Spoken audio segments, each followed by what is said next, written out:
At World Remit, we understand what the journey is about, how it can sometimes take a little distance to bring us a little closer together.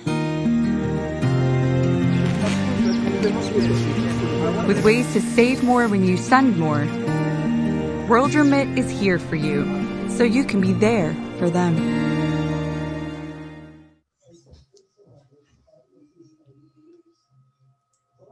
Okay. Thank you. Thank you very much. Once again, today is a Sunday. What's the date today, actually? 24th. Oh, 24th. Okay, today is the 24th of January. We are almost there. Oh, don't worry. January is almost over. So very soon we'll be in February. Very soon 2021 will be over. Just like 2020 came and we're like, oh my God, 2020. But today I'm here with some lovely, lovely ladies. I'm here with Veronica, and these people are professionals. They are professional in the field that we're going to talk about today. I almost say domestic violence because that's all we talk about. But today is a different topic, is mental health or mental disorder. So I have Veronica here with me. I also have Esther here with me, and we also have Cindy. So I'm going to let these lovely ladies introduce themselves, and I'm going to start with Veronica. So Veronica, please, if you can introduce yourself. Tell us who you are, and also tell us what you do, please. Thank you. Thank you very much, Lydia. I'm really honored to be in this session. My name, as you've heard, my name is Veronica Carraro. I'm a mental health practitioner and a trained DBT therapist. I've got 14 years of experience working in mental health industry. I have got experience with working with addictions, personality disorders, complex needs, acute mental health services. I've also worked with criminal justice. And at the moment, actually, I'm working with children and adolescent mental health service. So that's me in a nutshell. Thank you very much. And then I'm going to Esther. Esther calls herself Lady Boss. Well done, Lady Boss. Hello. Good evening, everybody. Thank you, Lydia, for having me on this platform to discuss this very important topic. I am a writer, and I'm also a mental health professional in training. I haven't finished my training. My background is in research. Mostly I worked in the NHS to help with the research in the mental health and psychology therapies. And yeah, that's me in a nutshell. Nice to meet you, ladies. Thank you, Esther. And I'll go to Cindy, please. Hi, everybody. I'm Cindy Lawrence. I am here. Thank you, Lydia, for having me today. I am here to discuss about the mental awareness. I recently lost my son to suicide about 15 weeks ago, and I'm hoping being here, I can help one or two people out there who are going what I'm going through. Thank you. Thank you very much. Okay, just without further ado, if we can start. And today, I know this is a topic that a lot of people out there have actually requested. A lot of people have said, oh, we need to talk about mental health and mental disorders. And we all know that mental health is very big. So we cannot really talk about mental health today and finish. And that's why we decided to just talk about mental disorders. Now, when we say what is mental illness or mental disorders, they actually classified it into different parts. And I'm not a professional in this, so I'll just say what I Googled, really. I'll be honest, I don't know anything about this, but I just did my own research. And I actually found out, I was really impressed with what I found out, because I think I was one of those ignorant people who lived in this bubble, just thinking, oh, mental health, everybody know. So there's a difference between mental health and mental disorders, and it's actually really big, because I was talking to Esther the other day, and I told her, oh, let's talk about this topic. And she said, Lydia, that's a very huge topic, you know. So because of her, I thought, let me go and do my own research, because it's always good not to be ignorant, but to do your own research. So I found out that mental disorders are actually there are different types, and there's anxiety, panic attack, obsessive compulsive behavior, there's phobias, depression, bipolar disorders, eating disorders, personality disorders, post-traumatic stress, psychotic disorders. All those are termed as mental disorders. Now, mental illness, we have excessive paranoia, long-lasting sadness or irritability. We have extreme changes in moods, social withdrawal, dramatic changes in eating or sleeping pattern. To be honest, I didn't even know that these things are termed as mental disorders at all. Now, today we're only focusing on depression and bipolar disorders because they're kind of related. And my first question would be, because I know that there's a lot of people out there who suffer either mental illness or mental disorders, but they don't want to talk about it. And I think it's because people are being marginalized and treated differently anytime somebody talks about mental illness or mental issue, or they're suffering with something. So they don't talk about it. So why do you think that a lot of people out there suffer these things in silence? And I think I'll start with Veronica, because I know you guys are qualified in this field. So what I would say about, you've said it very well about mental disorders, mental illness, mental well-being. And I think every time you mention mental health, people actually cringe because they associate mental health with, shall I say, madness. I want to be very blunt, because what I've realized, or within the services I work in, and especially from the BME community, if you know very well, like where we come from, we associate mental illness with the madness that we saw. I know we all know that in every village there used to be somebody who or like in the market, we used to have a mad person going around, naked, doing all those sorts of things. And that is what in our mind, or most people understand mental health. So they associate it with madness, and they're right.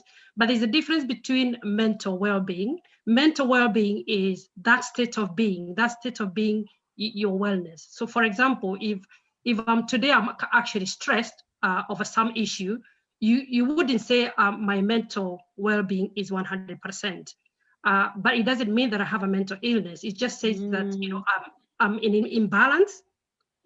So, and I always tell people, just as we want to look after our physical health, we do need to look after our mental health. And there are things we need to do that to keep ourselves in that kind of balance of well-being, physically and mentally. However, when it comes to mental illness, then there are the disorders you're talking about. And we have different mental disorders, as you have mentioned them. And because of the association of what we know, what is in our, or what people have been exposed within mental disorders, it always carries a stigma. And the reason is when you are mentally unwell, people do not understand. If you have broken your leg, somebody would understand it, that they can see your leg is broken. If you have diabetes, people understand it very well. If you have a heart attack, people understand it very well. But people do not understand mental illness. They don't understand why you're behaving in the way you're behaving. They don't understand why you're not doing what you're supposed to be doing, especially if you're depressed and you cannot function normally. So people do not understand why you cannot wake up, why you cannot be motivated to do something. And within that, it carries a lot of stigma. First, because people don't understand it. People don't know anything about mental health or how our brain works. And of course, traditionally in all cultures, mental health carries a stigma with it. So, and I think without probably expanding so much, I'll probably leave there, and maybe Esther can add to that. So I think that's why we are afraid to express our mental illness or mental health problems. Mostly. Thank you, because we always, most of the time, especially Africans coming from an African background, we just see those people used to run in the market and people were taken to Madare Hospital and you're like, I'm not like them, so I don't want to say it. But we don't know that there's a difference really, and we really need help. Well, thank you very much for that, Veronica. Esther, is there anything you want to add on top of that? Thank you, Veronica. That's a very good explanation on about mental health. And it's true, yeah, there's a big difference between a mental health disorder and a mental illness.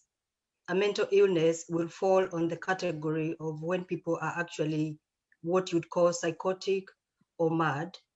And a few of the things Lydia mentioned can be put as characteristics of mental disorders. For example, sometimes you can have depression because of something that has happened in your life. For example, you're grieving the loss of a loved one, or you're going through a divorce, or you've lost a job. You can be sad for a little while, and you'll be depressed, but you are not so depressed that you probably have to end up in hospital. And you might have all those characteristics of someone who is extremely sad or irritable or unable to eat or even sleep well. But then if you suffer from a clinical depression, it's when you can't do anything. You probably can't even leave your house. You can't leave your bed.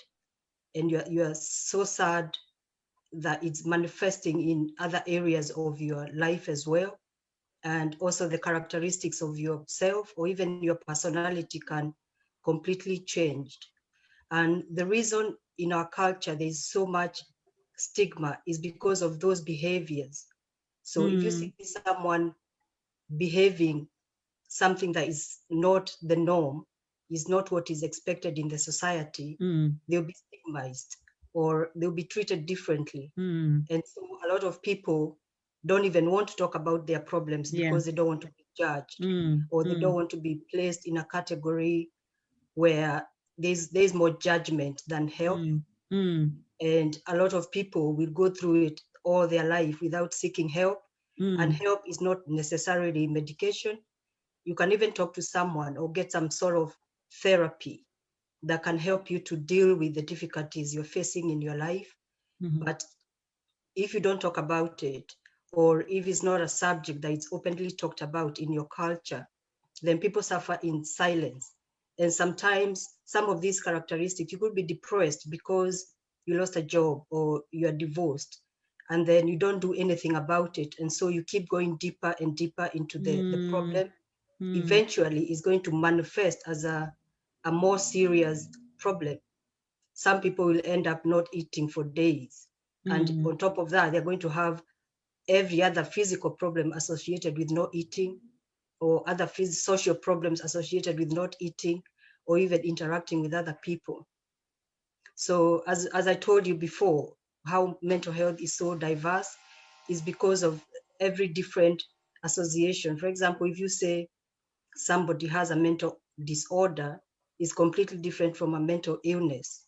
A mental illness, say a schizophrenic, that is a person probably having hallucinations or very different delusions and ideas of reality. And even as professionals, Veronica can probably testify to this, it's very difficult sometimes to try to explain to someone that their reality is distorted, is not the reality of the norm. And then, there's always the question of who is to say what is reality. Exactly. So, yeah. And I think there's so much ignorance as well on this issue, because I'll just say this out there.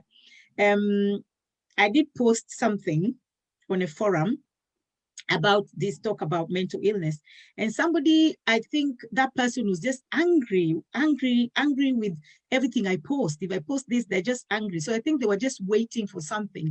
And when I posted about mental illness, that we're going to talk about it today, he actually took that flyer and say, oh, this is great that you're talking about mental illness, so let's look, stop posting these things, so maybe I have mental illness. And I was thinking, wow, so if somebody really had mental illness in that group, how they feel about that comment. And I just said, I know people with mental illness are being marginalized all the time, so I take no offense. And like Esther said, who can actually say if somebody has a mental disorder or not? Yeah. So thank you very much, Esther, for that. And Cindy, is there anything you want to top it up with anything, or should we go to our next question? Yeah, I would like to say that I myself currently, or right now, as we say here, I am actually suffering from depression.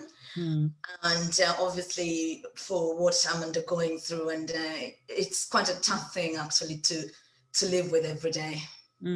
It's even hard just admitting that, oh, I'm depressed, you know. It's not an easy thing. Yeah. I think Can I just add something? Yeah. Cindy, I'm Yes. so sorry about what happened to you, because I can't imagine, and I think it's a really difficult thing. But the fact that you are able to say it out loud, or even to talk to someone about it, is part of the journey to recovery. Or even if it's not full recovery, that's the journey for you to be able to talk it out loud to somebody else and tell them how you're feeling. And if it's a normal, you know, just a professional or just your friend, and they can relate, or even, you know, say things that would take your mind off it, is part of the recovery, because it obviously is not going to happen overnight. What happened to you especially is one of those things that is really difficult to get to the root of the problem. And for you to be able to talk about it, for me, I see that as like a positive progress. Yeah. I, at the moment, it's very difficult to describe myself. Am I a victim of suicide, or am I a survivor of suicide? I'm here because I know I don't want anybody else to go what I'm going through. Yeah. If I can help one person, then my life is worth living. So yeah, it's quite tough, and thank you so much. Okay. Thank you so much, my lady. So I'll just go to my next question. So who do you think is more prone to getting a mental disorder or bipolar, as we're talking about it as well? Either is gender-wise, age-wise, or ethnicity-wise. Who do you think is more prone to get this? So I'll start with Veronica again. With mental health, what would I say? I wouldn't be able to give you the figures because, to be honest with you, I didn't think the figures would probably be very helpful to us. What I would think that anybody can get mental health. Yeah. We are all prone to mental health. However, they do talk about genetics, but really, when we talk about genetics, it's not really about that you have a gene that carries the mental health with it. It's just that you could have a vulnerability. So, for example, when I talk about vulnerability, is that if for some reason, so let's talk about the common cold. If you're not really quite healthy and you have a vulnerability, like you haven't been taking care of yourself, you haven't been eating very well and all that, and if you go to a place where there is probably a cold jam, you would be more prone to getting it than somebody who's been looking after themselves. The same thing happens with mental health generally. So if some people are born, of course, with we call it the biology, because there is the biopsychosocial thing. Biopsychosocial means biologically, or the way you're born, the way you're wired, you could be prone to getting mental. That means if you're exposed to something that would probably cause mental health, you would be more easily to get mental health. However, the environment is the key thing. Meaning the way you're brought up, the environment you're brought up, the things you're exposed to, the things you experience.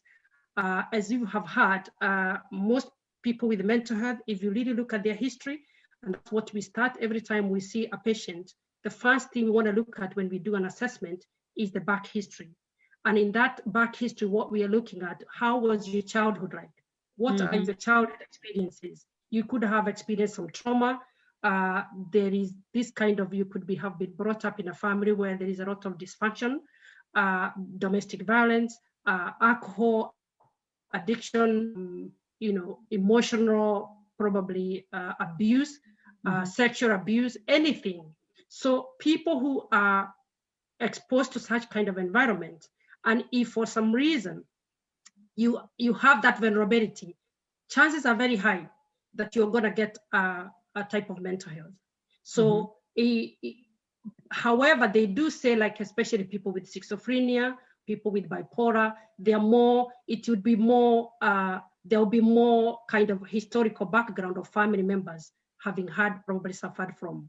And we also do check that, even in our assessment, we want to know within your family or relatives, is there anybody who have suffered mental health?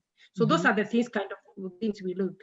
But the most important thing is the environment, because you can be born with that vulnerability. But if you're brought up in an environment where it is a stable environment, you're brought up very well, strong relationships, good parental model, and whatever society, chances are you might not get mental health. So, and in terms of whether you're a male or you're a gender or Black people or whatever, what would really determine you getting a high risk of getting mental health is really environment. And the reason I think most Black people or BME people get mental health is because sometimes socially, we come from background where there's poverty, and and especially like if you look at in UK, if you look at the statistics where you hear these gang crimes and all that, and drugs and whatever. So when you're exposed to a society of maybe poverty, but it's not only poverty, because I know there were some people who were brought up in poverty, but still there was good relationship and good community, whatever. So it's really a combination of that environment. If it doesn't add up, you will be prone to getting mental health. So really, it's not really, and I think what would make probably the BME people more prone to that, and especially in this country or in the West, is because of the socialization, the environment people grow in, the environment of projects. Like in America, there are these projects, council places where there is no good education, there's no good role models, there's no, there is drugs, there is, there is gang crime and all that stuff. If you're born up in that environment with addictions, chances are the mental health will be so much high. Yeah. Okay. Thank you, Veronica. Esther, do you want to add on to that, or? I think Veronica has covered most of it, but also there's the issue of, for me, I do believe that we all have some sort of mental health issues. It might not be a disorder, it might not be an illness, but we all have some level of mental health issue. And so the main thing for me is the stressful situation. If you have a stressful situation, chances of you developing a mental disorder will basically depend on, as Veronica says, your genes or the environment and your social support. So for example, I'm sorry, Cindy, I'm going to use your case as an example. What she went through, that is a very traumatic event. And if her social support or the environment, is very likely that someone in that situation might develop a problem themselves. And the problem does not necessarily mean they are going to be suicidal or have eating disorders, but you can develop other things like anxiety that it's so severe, it impacts on your life. So for me, it's a stressful event in somebody's life. It's how you deal with it, what kind of support is available to you. And support doesn't necessarily mean professionals. It means your family and your social groups, the environment, as Veronica puts it. Those are some of the most events that can lead to a mental illness, or rather a mental disorder. For the illness, mostly from a research point of view, because I used to work a lot in research, the very serious mental illnesses mostly is the genetics. And then if you already are vulnerable and prone to being that kind of a patient, then if your environment is as bad as it can be, then chances of you getting a serious mental illness are very high. Okay, thank you. I don't know if Cindy has anything to add on to that, or we go to our next question. We can go ahead, next question. Okay, thank you. All right, so I also wanted to ask, what really is the cause of depression for bipolar? What are the causes? Would you say there's a particular thing? Because I was doing my own research, like I said, I'm not professional. So I was doing my own research and I found out different things that actually causes depression. So you'll also enlighten people more into that.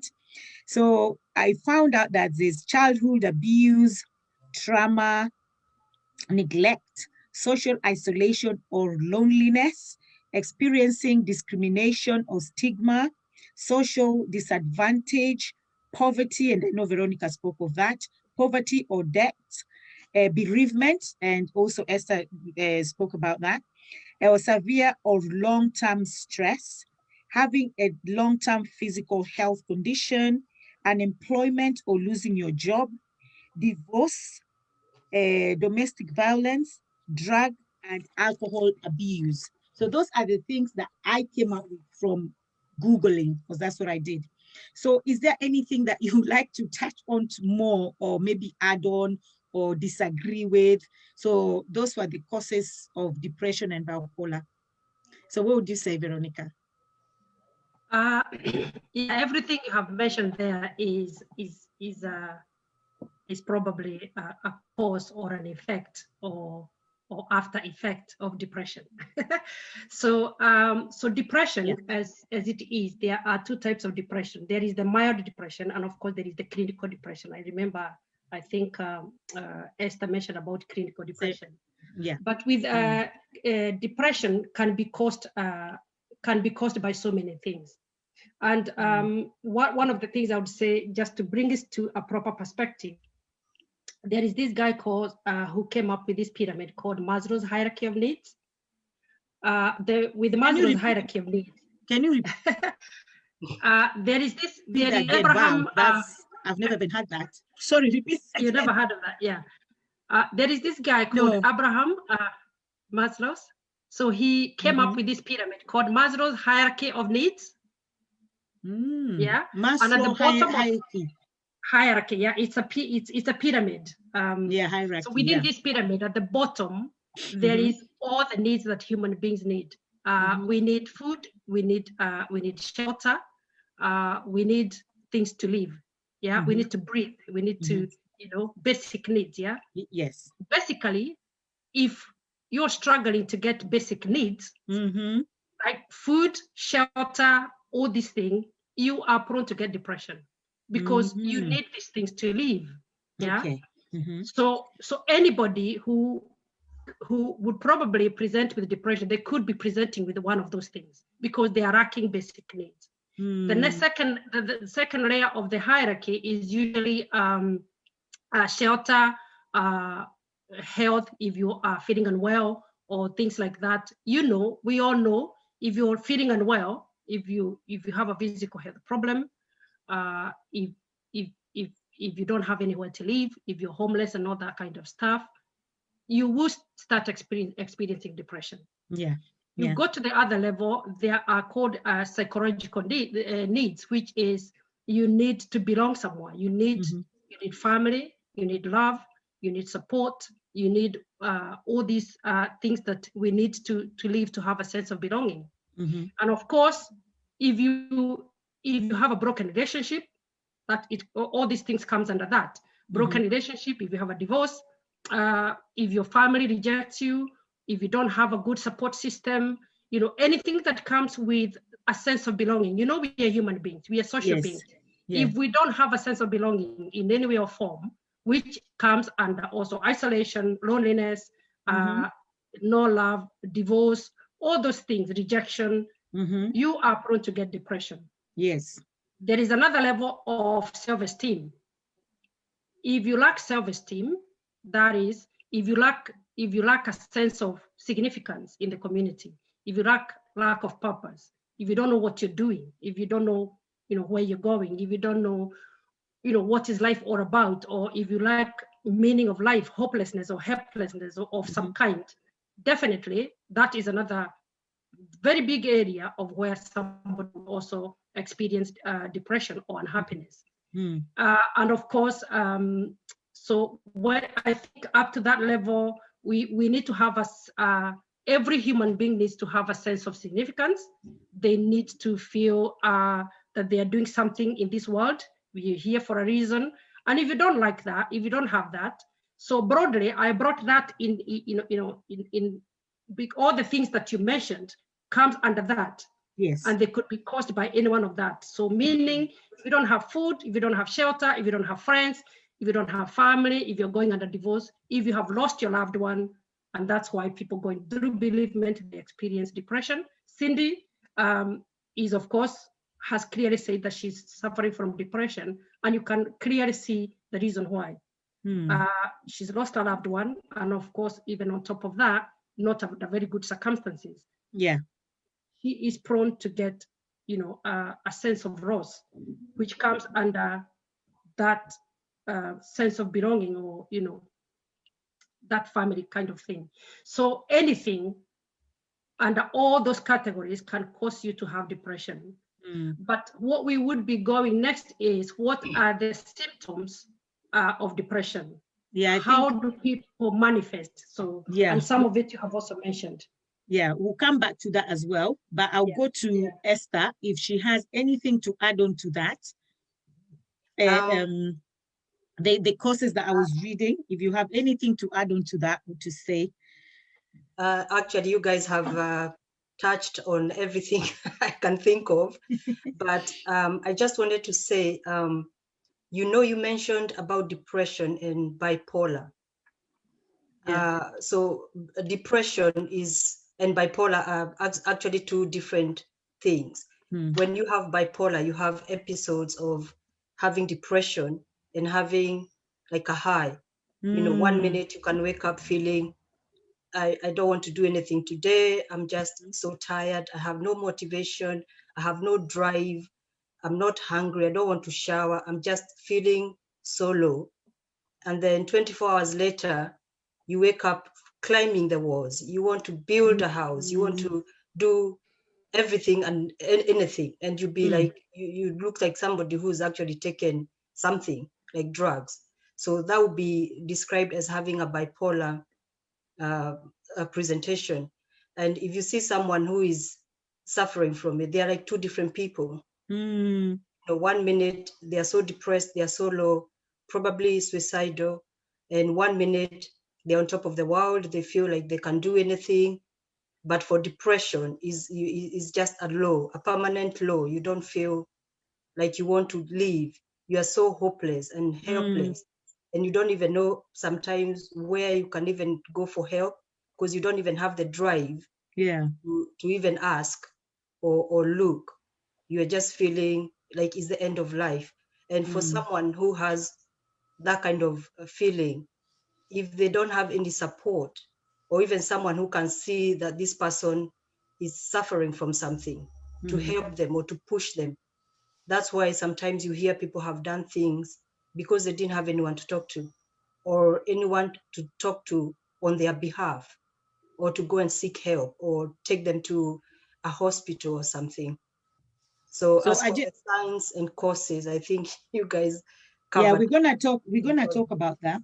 But I just wanted to ask something, because first of all, before I ask your question, Esther, because of what you just said now, I just wanted to say, from what Veronica said and from what you rightfully said as well, and from my own research, I would like to say, and I know Veronica did say this from the beginning, nobody is safe and nobody is prone to mental disorder or mental illness, because as you can see the causes, there are some things that are beyond our ability. They are beyond our control. Things like bereavement, things like, let's say you escaped the childhood abuse and trauma and neglect. You were brought up, you had a lovely mom, parents, whatever, but probably in your life, sometimes in your life, you might suffer bereavement, or you might lose your job, or you might suffer a physical health, or you might have cancer. Who knows? Whatever can happen to you.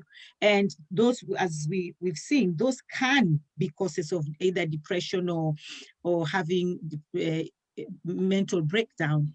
So just saying that, I'm saying that because I want to speak to people out there who think that they are prone to things like this, who sit down and marginalize and judge and condemn and talk to people, look down upon anybody who they think is suffering depression, or gossip about somebody, or write really bad things, because you, my friend, you are not prone to that.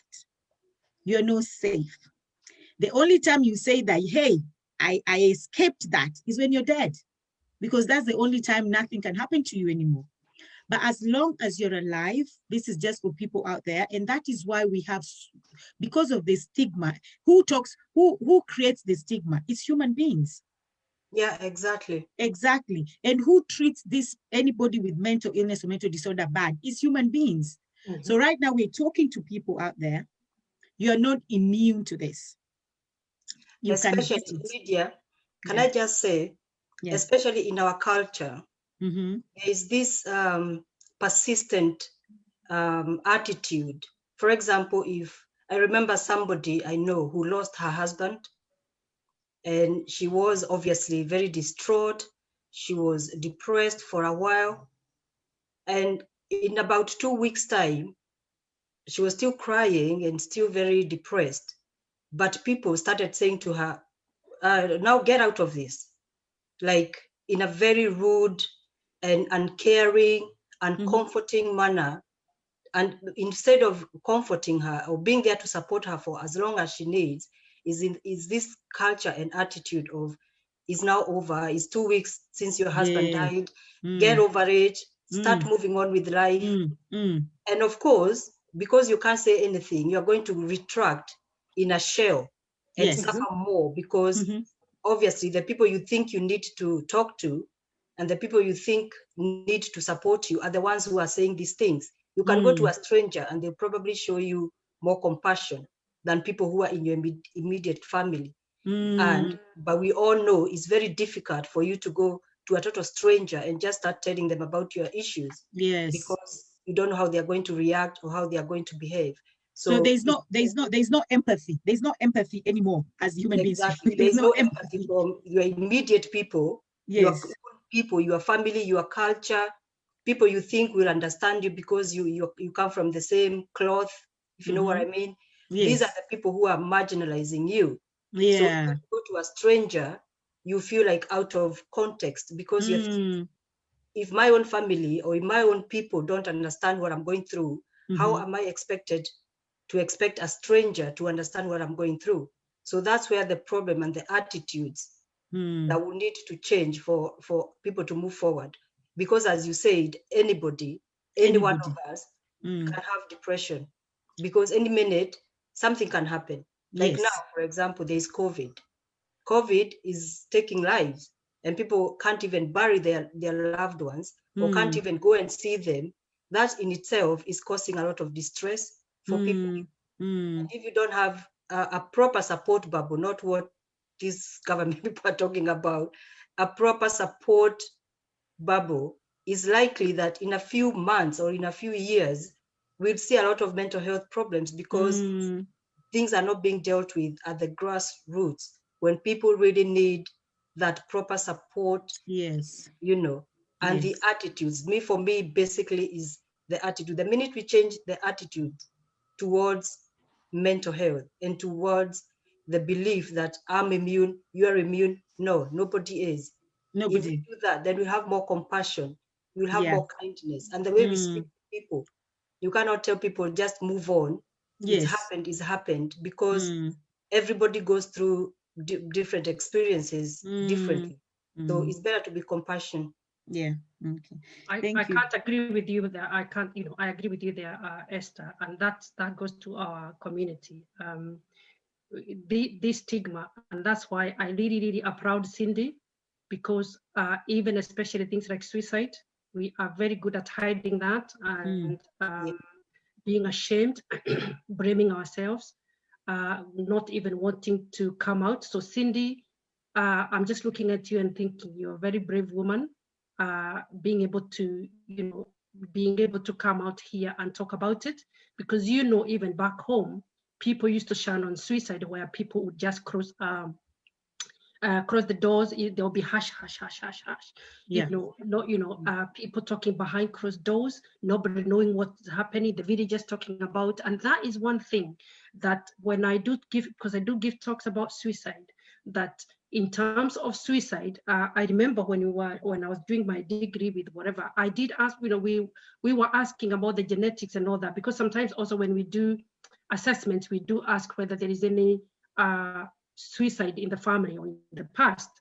But one of the things that actually I remember our professor telling us was that with suicides, and that's why I applaud Cindy, is that what makes actually suicide sometimes happen in a family is because of the secrecy, people can be keeping it secret. And then because like children are very, very, you think a 5-year-old doesn't know what's happening? They know what is happening. They observe, but they cannot talk and express. And when they grow up without knowing that, there was a secret in the house and something like this happened, nobody ever told us, then that's why you hear that there happens another suicide in the family. So the best thing is like what Cindy's coming out here is to talk about it, because it's not a stigma. It is something that happens, and it happens we'll never know why people take their own lives. We don't know what was happening to them and what they were going through and what they were thinking. The pain within them is their own personal pain. And we are, everybody goes through their own personal issues. And I can never come inside of you, Lindy, and know how you're feeling and thinking. And when we are left here, getting judgmental, concluding stuff, that is wrong. And that's what we do. Yeah. And our judging and our conclusion and our adding things and stuff that we add as a community, it makes the picture so crowded that it doesn't help. And it actually, messes up the people who have experienced that. So for me, as Esther is saying, there is nothing powerful like coming out, talking about it, finding about it, and getting actually, out of it from your mind. So Cindy, thank you so much for really, really coming out and you're a star. It's great. It's good. Yeah. I would like to say something. When I first had my son killed himself or committed suicide, at first I was shocked, and then I was so ashamed. I didn't want anybody to know. I wanted to keep it secret. I wanted to pretend, maybe there's been an accident or something like that. I was like, how can my own son, how can my own child commit suicide? Is it me? What did I do? And then I was in this stage of, I'm so ashamed. Why would he do that? You go through that stage, and then you go through so much anger. And I didn't want anybody to say on Facebook it's suicide or Instagram and all that. And I just wanted it to be a secret. And then I thought, do you know what? People lose life every day through leukemia, through cancer, through pneumonia, through anything. And people lose life through depression as well. So it's not something I should be ashamed of and hide myself and lie to people. My son had an accident, instead of actually saying the truth. My son took his own life. And I thought, I have to talk about this. I can't keep it. And I will always talk about it from now onwards. Yeah, that's the best way to go. Yeah, that's the best way to go. Well done, Cindy. I applaud you, Cindy. Thank you. I applaud you. I applaud you because, as you say, people die from cancer, and people say, "Oh, so and so died from cancer," or any physical illnesses, and we don't judge them. Yeah, we show them sympathy, compassion, and a lot of kindness. But then, if somebody dies from a mental illness, especially taking their own life, we don't want to talk about it. We are ashamed. Yes. And it is a stigma that need to be taken out of our culture. Because it's sad. It's very sad, because it's a young person. You can't imagine what they were going through to reach that point that they don't see value in their own life. They don't even think about the people they are going to leave behind. So for such a person to do such an act, they must have been at the depth of depression. And obviously, the people who are left behind are left with so many questions.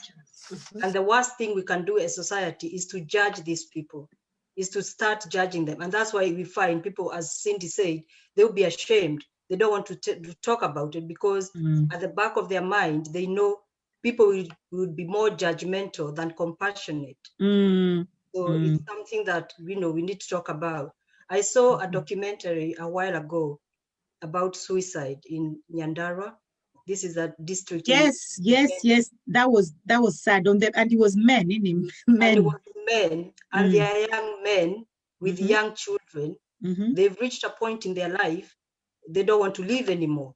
Yeah. And the way the documentary was done by the I'm sorry to say, by our own people, our own reporters, they were like trying to blame it onto someone instead of looking for the root of the problem to help and save the next person. They're just trying to blame it on somebody. Let's blame it on alcohol. Let's blame it on the women. On the women that they were stressing the men. Or the women. The women are doing this, the women are doing that. But even before the women and everything else, there is obviously some root problems that these people in their adult life decide, and the way that people are behaving is like, no, it's a hush-hush situation. It doesn't help the next person. Yeah. I just want to say thank you. I want to say thank you to all our viewers that are watching us on Facebook. Once again, I say, please share, because by you sharing, you're actually helping someone. As you can see, all the panelists, there are people who are qualified to talk about mental health. I'm not, I'm just a facilitator. And we also have Cindy here who lost the son through suicide. And she's also here to talk to people so it doesn't happen to anybody else, whether it's a parent or it's a youth out there. So guys, please share. I can see a lot of people have told me they've shared, and I see we have a lot of sharing out there, which is good. But keep on sharing, and also your comments, please, and your ideas as well, or solution to this issue we are talking about. And I just want to appreciate you once more by reading some of, somebody said I've shared to 7 groups. Thank you very much for that. Thank you for sharing. Keep sharing. That's the spirit of togetherness. We say pamoja ni nguvu. If you don't understand Swahili, that means togetherness is power. What does that mean? Translation. English is not my language. Kizungu is not my language. So anyway, I'm just going to read some. Somebody said, a great topic at a time such as this, passionate about mental health from a social perspective. Thank you. Oh, hello, lady Cindy, sending you lots of love. And lots of love to Cindy. And Cindy, my prayers and thoughts are with you and your family at this difficult time. Sending love to Cindy J. Lawrence. You're a brave girl and you will come out of it. We are there to support you. Someone said business, beautiful topic. I have media can cause depression. Yes, somebody also mentioned that. Media can cause depression, and that is 100% true. And then there seems to be a lot percentage of BAME community affected by mental illness in the UK. Is this genetic or environmental? I think, because that's a question, Veronica, I want you to write that down. I'll read it again so that when you finish, you can answer that, okay? There seems to be a percentage of BAME community affected by mental illness in the UK. Is this genetic or environmental? Did you get the question? Yes, yeah. Yeah, you'll answer want me later. No, not now. Later, okay. Yeah. Okay. And then depression is very bad. I'm single mother of 3 boys. So yeah, I'm a single mother of 3 girls, so as well. I know how it feels sometimes. That's why I wanted to ask Esther a question. I think now I remember, because of this Tina Love, who just said she's a single mom of 3 boys. I know I'm a single mom of 3 girls, but it's something Esther said that I just wanted to ask. So Esther, remind me to ask you that after reading Facebook people. Hello from Teams. Oh, Teams, thank you very much for joining in, Jenny. And then someone say, well done, ladies, a great topic to talk and discuss. It is unfortunate that sometimes mental illness or depression can sometimes become more visible than the person, and the person can actually feel, and the person's life when they are facing depression. And then mental health stretches along a big list: stress, depression, ADHD, autism, and anything can start it off. Losing a job, bereavement, no home, death, pregnancy, exams, relationship. So that person is just adding to the list as well, which is good. Thank you. Even loneliness and being away from your family in another country, like we say, home away, far from home. Yes, that can cause depression. And then some people are more prone to MH than others, to mental health. Human beings have different vulnerabilities, which, oh my God, vulnerabilities, which under undue stress can trigger mental health. Okay, this one is the guy. Now, what do you think? Okay, it's calling somebody else. Okay, it's about having the awareness. It's about having the awareness and understanding. I have done the youth mental health first aids training, which helps you spot the signs and helps you manage the situation. Well done, Cindy. Good panelists. The attitude and stigma are sometimes caused by lack of knowledge, hence the need of education, hence the need to educate the masses. Yeah, which is good. That is why topics like this, platforms like this is good. I'll stop there. There's still some more comments, but I'll stop there and we'll move on and I'll come back again. So once again, thank you very much to our viewers, and please share, and share. So we'll come back again to talk to them. So as before I go to Veronica to answer that question, I just wanted to ask Esther, because I know you spoke about bipolar, but sometimes you're happy, you just want to get up and sometimes you're just like, you know what, I'm not bothered. And I feel like that sometimes. And I know people always look at me and say, oh, Lydia, you're strong, you have energy. But sometimes I just feel like, you know what, I just don't want to get up, I don't want to do it. And because being a single mom, that's why it's so Tina says, she says she's a single mother. Being a single mom with 3 girls, it's really difficult. I don't know about boys, but I know some people say boys are harder, girls are harder. I think it's just children. I think it's just children are hard, period. And being a single mom, and there's sometimes I just feel like I don't want to do it. So would you say that, is it a one-off thing, or is it every time, episodes upon episodes? That's when they'll say you have bipolar. That question is to Esther, because I know you spoke about it. Okay. First of all, I'm also a mom. I'm a single mom, well, single woman, but not single mom, but a single parent. And I know it's hard. It's hard. But I wouldn't say you have bipolar. Because if you saw somebody who has bipolar is not the normal. What we have as single parents and what sometimes you experience are just anxieties. Sometimes you feel inadequate, or you feel like you did something wrong, or you said something wrong. So you have anxieties. Or stress. Or sometimes you wake up feeling a little bit sad and in a bad mood. It doesn't mean you have depression. It could mean you're just feeling sad because of a situation, maybe something that happened with your child, or maybe you felt, sometimes for me, I feel like I'm too harsh on my daughter. She doesn't have siblings, so she has no one to, rant out to about mom being a monster or whatever. So then I would feel like I was too harsh, or sometimes I'll feel I wasn't harsh enough. So I get the anxieties, or am I doing the right thing? Am I doing the wrong thing?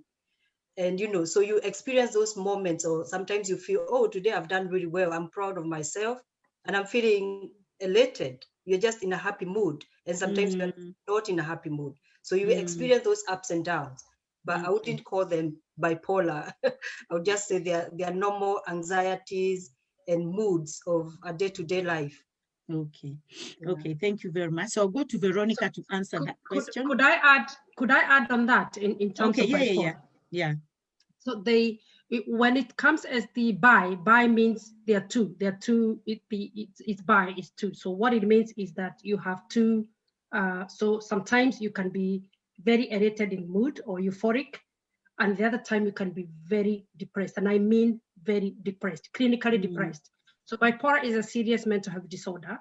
It is, and I think people kind of take it for granted. Said, "Oh, I've got bipolar." Bipolar is a serious mental health disorder. If you meet somebody with bipolar, and most people with bipolar do commit suicide, because they can't live with it.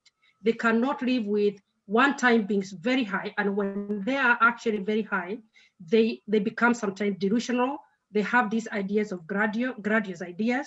And as Esther said, they have so many ideas going at the same time. They think they can be anything and they can do anything. They are so active. They want to be here, they want to be there, and the energy that they have, they cannot even sleep. And then all of a sudden they go down, poop. They become depressed. They don't want the curtains opened. They want to stay in bed. They don't want to do anything. They say they are usually in a very deep, dark hole. And then, of course, then it goes up and down. And most of the time, and also these people who got bipolar, they're very creative. Most people with bipolar, they're very creative. But usually, as a CEO, so bipolar, as I just wanted to mention here, that is a very serious mental illness. Most people with bipolar do commit suicide. But there is also another one called unipolar, which is just one, you experience one of the symptoms. You either experience the euphoric bit or you either experience the depression bit. But it's the depression bit that they cannot handle. They like the euphoric bit because it makes you feel on the top of the world. And I mean, they spend a lot. They could, you could find somebody with bipolar when they're euphoric. They could go to the shops and spend like 6,000 or whatever. They max up their credit cards. They do everything. They become disinhibited sexually. They do all sorts of things. So you can imagine being in that whatever, and then all of a sudden going to a place where you don't want to do anything. You can't even function. Literally, when you're in that depression mode, you cannot function. So it's a very serious illness. So, but with the one you're talking about, it's the normal stuff of a human being. You have bad days, you got good days, and it could depend on all what you're doing and what's happening within your life. So, and with, so you wouldn't probably, that's why I wouldn't want people to say, I've got bipolar. It's not something nice. It's a very serious disease. And it's called a mood disorder, because sometimes your mood is up for some time, and then for probably 3 months or whatever, and then for 6 months you're depressed. So yeah, it's a serious illness. Okay, thank you for explaining that and elaborating that in more details. So can you answer the question that was asked?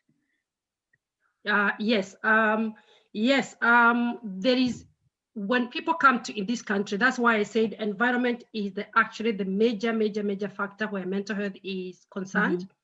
And one of the reasons that mental health, when we come in this country, increase is one of the things, this is a new country.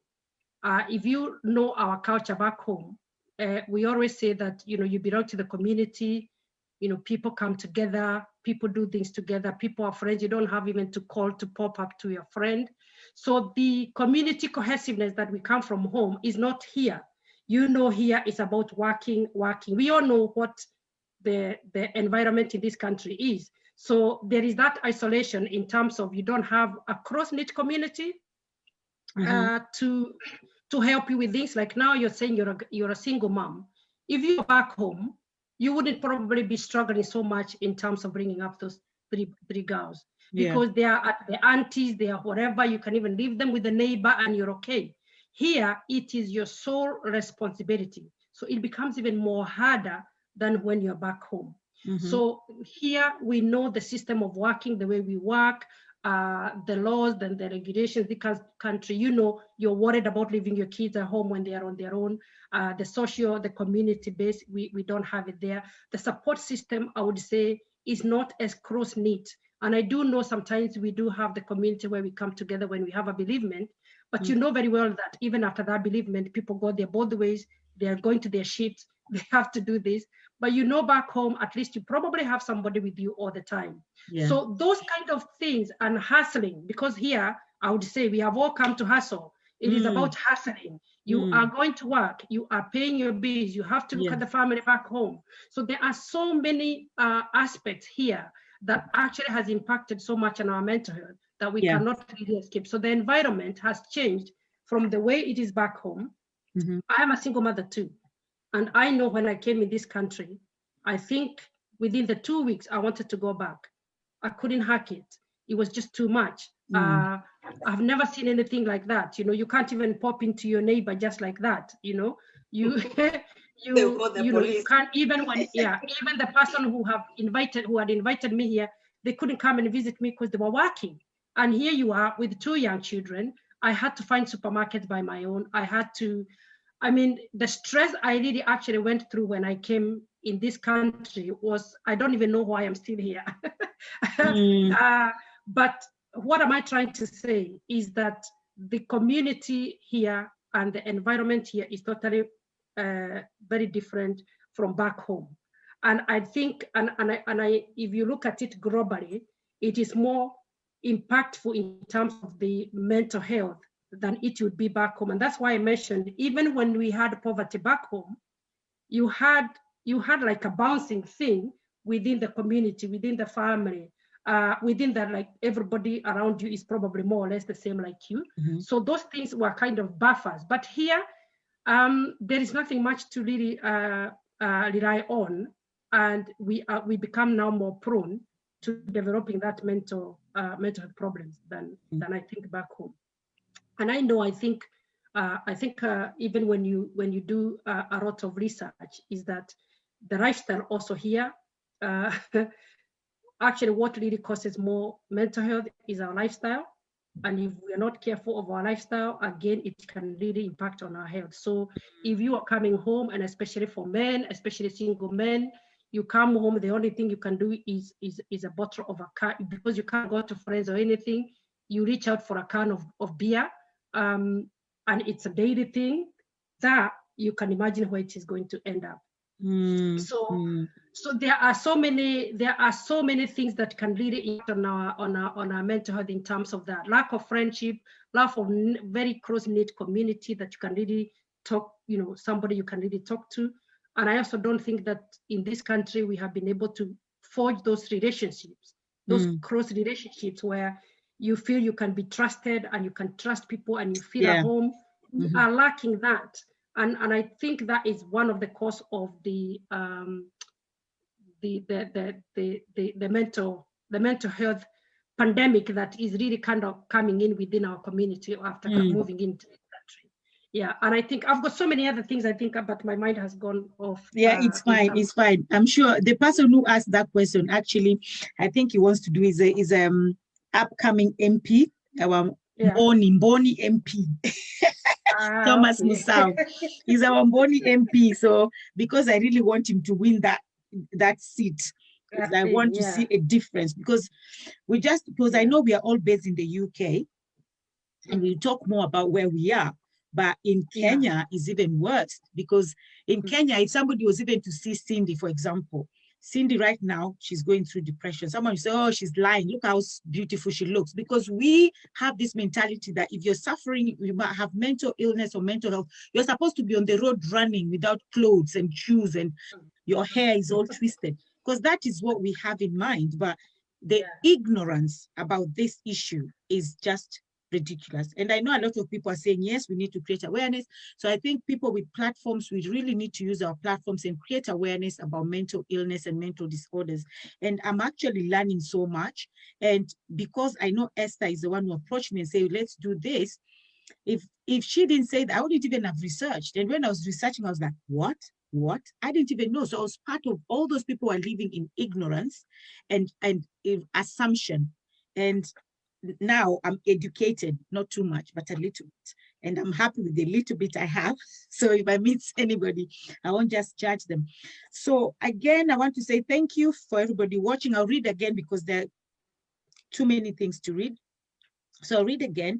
Perhaps people are fearful that they will be infected by someone's depression.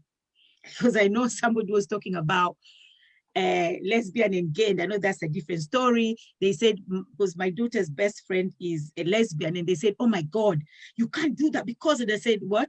It's not contagious. Come on, there are things that are not contagious. Oh my God, you working with a lesbian or gay will not make you, it's not contagious. You having mental health or mental disorder is not contagious. So somebody said perhaps people are fearful that they will be infected by someone with mental illness. And then somebody said, I will follow all the panelists. Oh, okay. Someone said they'll follow you because probably they need help. And then Someone says Sean would be so proud of you, Cindy. I'm sure he is smiling wherever he is right now. And then, well done, girls. This well needed, and right now it is on the increase, because we all know right now it is on the increase. We need to have a platform where we can support each other. Yeah, that's true. And Tina Love, thank you so much. She said, I've shared to 7 groups. Yes, guys, keep on sharing. It's important so that everybody else can hear what they're talking about, or people who are ignorant like me before can be educated. Here, great topic, ladies. Thank you very much. And love to Cindy, an interesting and enlightening discussion, ladies. Love to all. Someone said following. Thanks, Cindy, for coming along. If there are groups in the area that people can join and get support, just even if they are isolated, please let us know where the communities are. So Veronica and Esther, sorry, can I just say something about the support? Okay, yeah, go on. Okay, for example, Sean died 3 months ago. Yeah. And me and my children still haven't received any type of support whatsoever. We've contacted Cruise, Bereavement, Samaritans, NHS, my children's school also, and zero, no support at all. So it would be very important if we can at least volunteer ourselves sometimes and give each other support, because at the moment, I've not had any support from anybody other than my friends or people like you, But otherwise, I don't know whether it's the pandemic. That's any number you ring, there's no answers. It just rings and rings and nobody gives you any support. There is no support. Like one time they picked up a phone and I was told, as a family, we're in the queue. Usually it takes up to 3 months. And I was thinking, how many people commit suicide all the time if there's going to be a queue, like a big line for somebody to get help? So it's something that's really, really important that we should have a look at it and figure out why there is not enough support, why I haven't received any support. And that person who mentioned support, I think if some of us can just volunteer to give each other support, meet, talk, like after the funeral, everybody goes and then you're alone. So, it would be nice if there was a community, a little bit of a community that we can actually give each other support and offer comfort to each other. And maybe it's something probably I should be thinking of doing it, because I've been looking everywhere and I've just not been able to find anything. Wow, that is sad and pathetic. That is really sad, pathetic, shocking, everything. So I think Joyce Janga is the one who actually mentioned that. I think, like Cindy said, and Joyce rightfully said, we should have communities to help, even when what's the word? Professional help is not being offered yet, but you have people who can still help you in other ways when you're still waiting for professional help, because there's a difference between if Veronica was to help you or I was to help you, because she's qualified, she knows. If a counselor was to help you, they're qualified. Me, I'll just come and say, hey, pick a story, yeah? I'll just be there. And I know that is also big help, because somebody to just be there physically with you, talk to you, a cup of tea, that is help. So I think, like Joyce said as well, we should have that setting of help as we wait for professionals to step in. Yes. What do you think, Veronica? I think that, Cindy, I think I work in, as I say, I know I know how NHS works. Sometimes it's 6 months waiting list. Ooh. And even then, sometimes it's not the best support you'd want or think of. And I think a support, what do you call it? And also, a support group is very, very, very important. People who have experienced the same thing that you have experienced would be a very good thing. And that's what and when you have experienced those kind of thoughts, I think what I would say is, if you're able to start such a group, by all means, I think that would be very great. I am here. I have always wanted to reach out to the community in terms of my skills and my knowledge. But the problem, as I said, yes, is our people. We want to watch from afar. We don't want to be involved. Even the people who contact me for support, you find they contact you for once, and when you tell them this and this and that, then they disappear. Yes. You don't know what is happening. And I think that is why we are struggling. We are afraid. We are afraid to admit and to accept that we have a problem and we need to solve this problem. And I always tell people that our own problem, unless we solve our own problem, there is nobody who is going to come and solve our own problem. Yes. Because we always wait for other people to come in and sort us out. Well, this is the time we need to really come together and sort ourselves out, because we have the manpower, we have the skills, we have the knowledge. It's just that idea of coming together and people agreeing and accepting and knowing why they're getting into a group. Because I think also within our community, sometimes you start a very nice group, it has its objectives and everything, and then I don't know what happens. People start, I don't know, I don't want down to the line. Down the line. Yeah. But I think if we can have group that is really focused on one thing, and people know that they are actually getting the support that they need, and they're actually, you are impacting on people, that would be a great idea. And I'm here, and I do offer my services sometimes even for free, because I do charge for my therapy classes or things like that.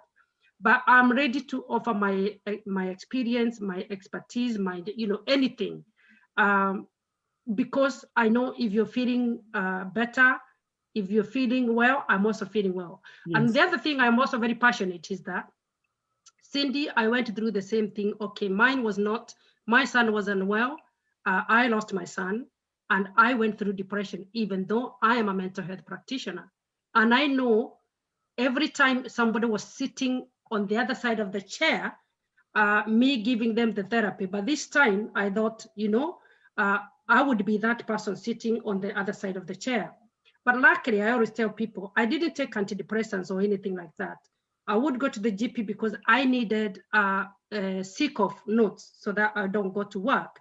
And I remember him pushing antidepressants to me, but I didn't know why I was feeling the way I'm feeling. I mean, the good thing is that because I'm a practitioner, I'm a mental health professional, I knew what was happening, and I knew it is expected when you're going through bereavement, when you're going through a hard time, you are bound to, is a natural kind of a thing. And what I did, I used skills. I used skills to help me get out of it.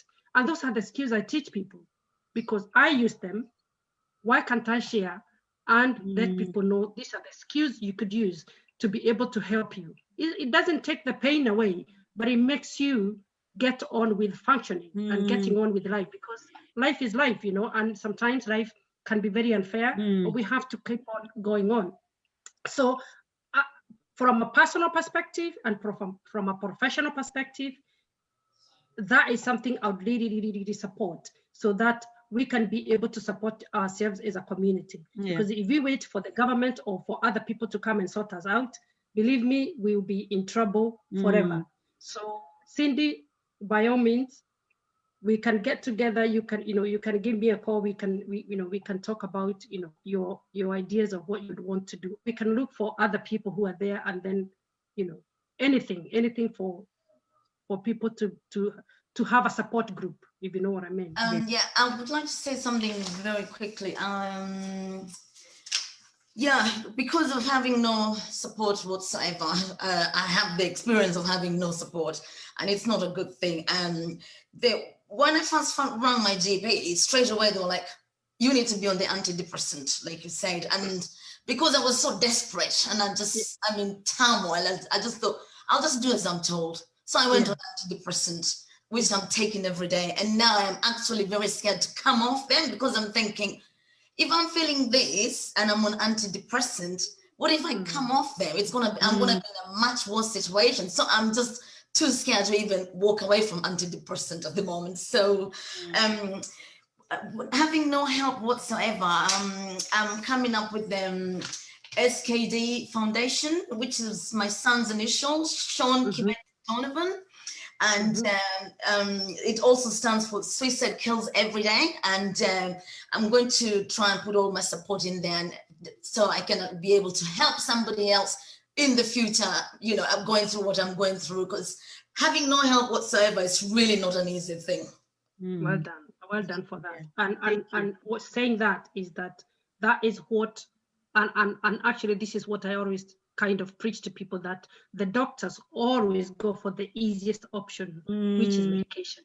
And medication, really, to be honest with you, I'm not saying they don't work, and I'm not saying that you shouldn't take them, but really and truly is not the is not what is required. What is required is that therapy, is that support, is that coming to terms with what has happened, is going through the process, if you know what I mean. So yeah, Okay. go ahead.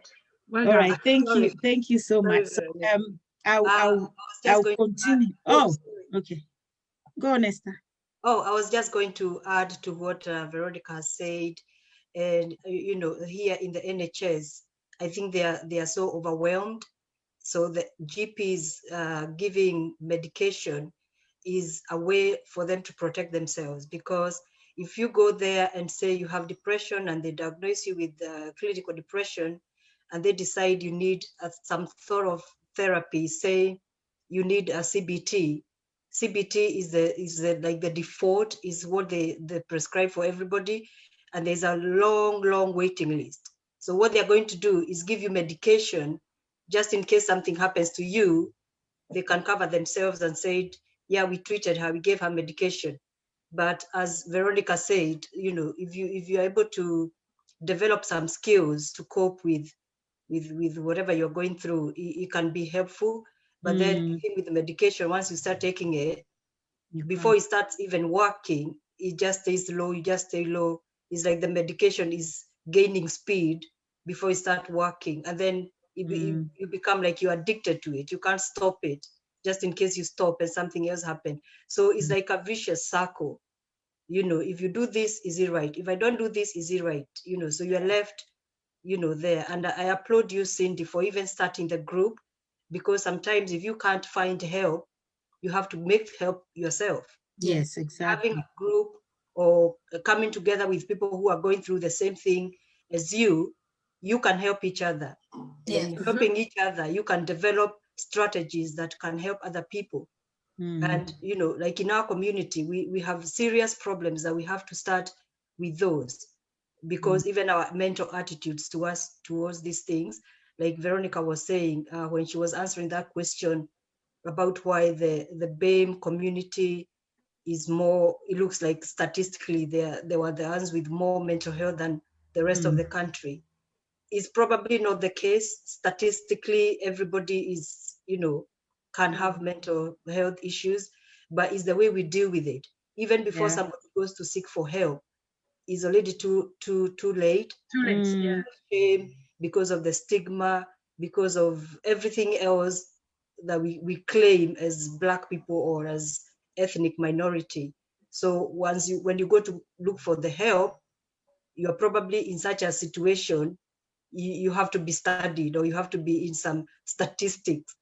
So some of those things, and that's why I applaud you, Cindy, for taking the step, because even taking that step is part of your therapy. Exactly. You know? Yeah, so somebody even said, somebody even said, if I add what, sorry. Okay then. Oh, sorry, Veronica, I'll come back to you. Yeah, okay. Somebody even said, oh yeah, Cindy, sorry, just have to, I have to always say thank you to my viewers, because they have to know that they are not there and we're here. We are always together. So that's why I always want to read what they're saying, so they know that we are actually with them. Because if we just talk and ignore them, it will be like, we don't know they're there, but we actually know they're there. So Cindy Lawrence, talk it out. It's part of healing. Well done, ladies, for taking this topic, which some people may shy away from. Thank you, Lydia, for organizing this. We really appreciate it. And Pamoja, where is the hub? Somebody's asking that. So Cindy, of course, when you start, we put it out there and let everybody know. Keep sharing the knowledge and experiences to save life. Thanks for this. We need befrienders groups. Yeah, befrienders groups. Well done, Cindy. Well done for dealing with such a sensitive, sad subject. We know how easy it is to ignore, even though conditions are causing more suicides. Love you, ladies, especially my brave friend, Cindy. Love and hugs to Cindy. Thanks for the topic, ladies, especially knowing that during my struggles, people that made me feel worse or did not offer positive support were women. That's really sad.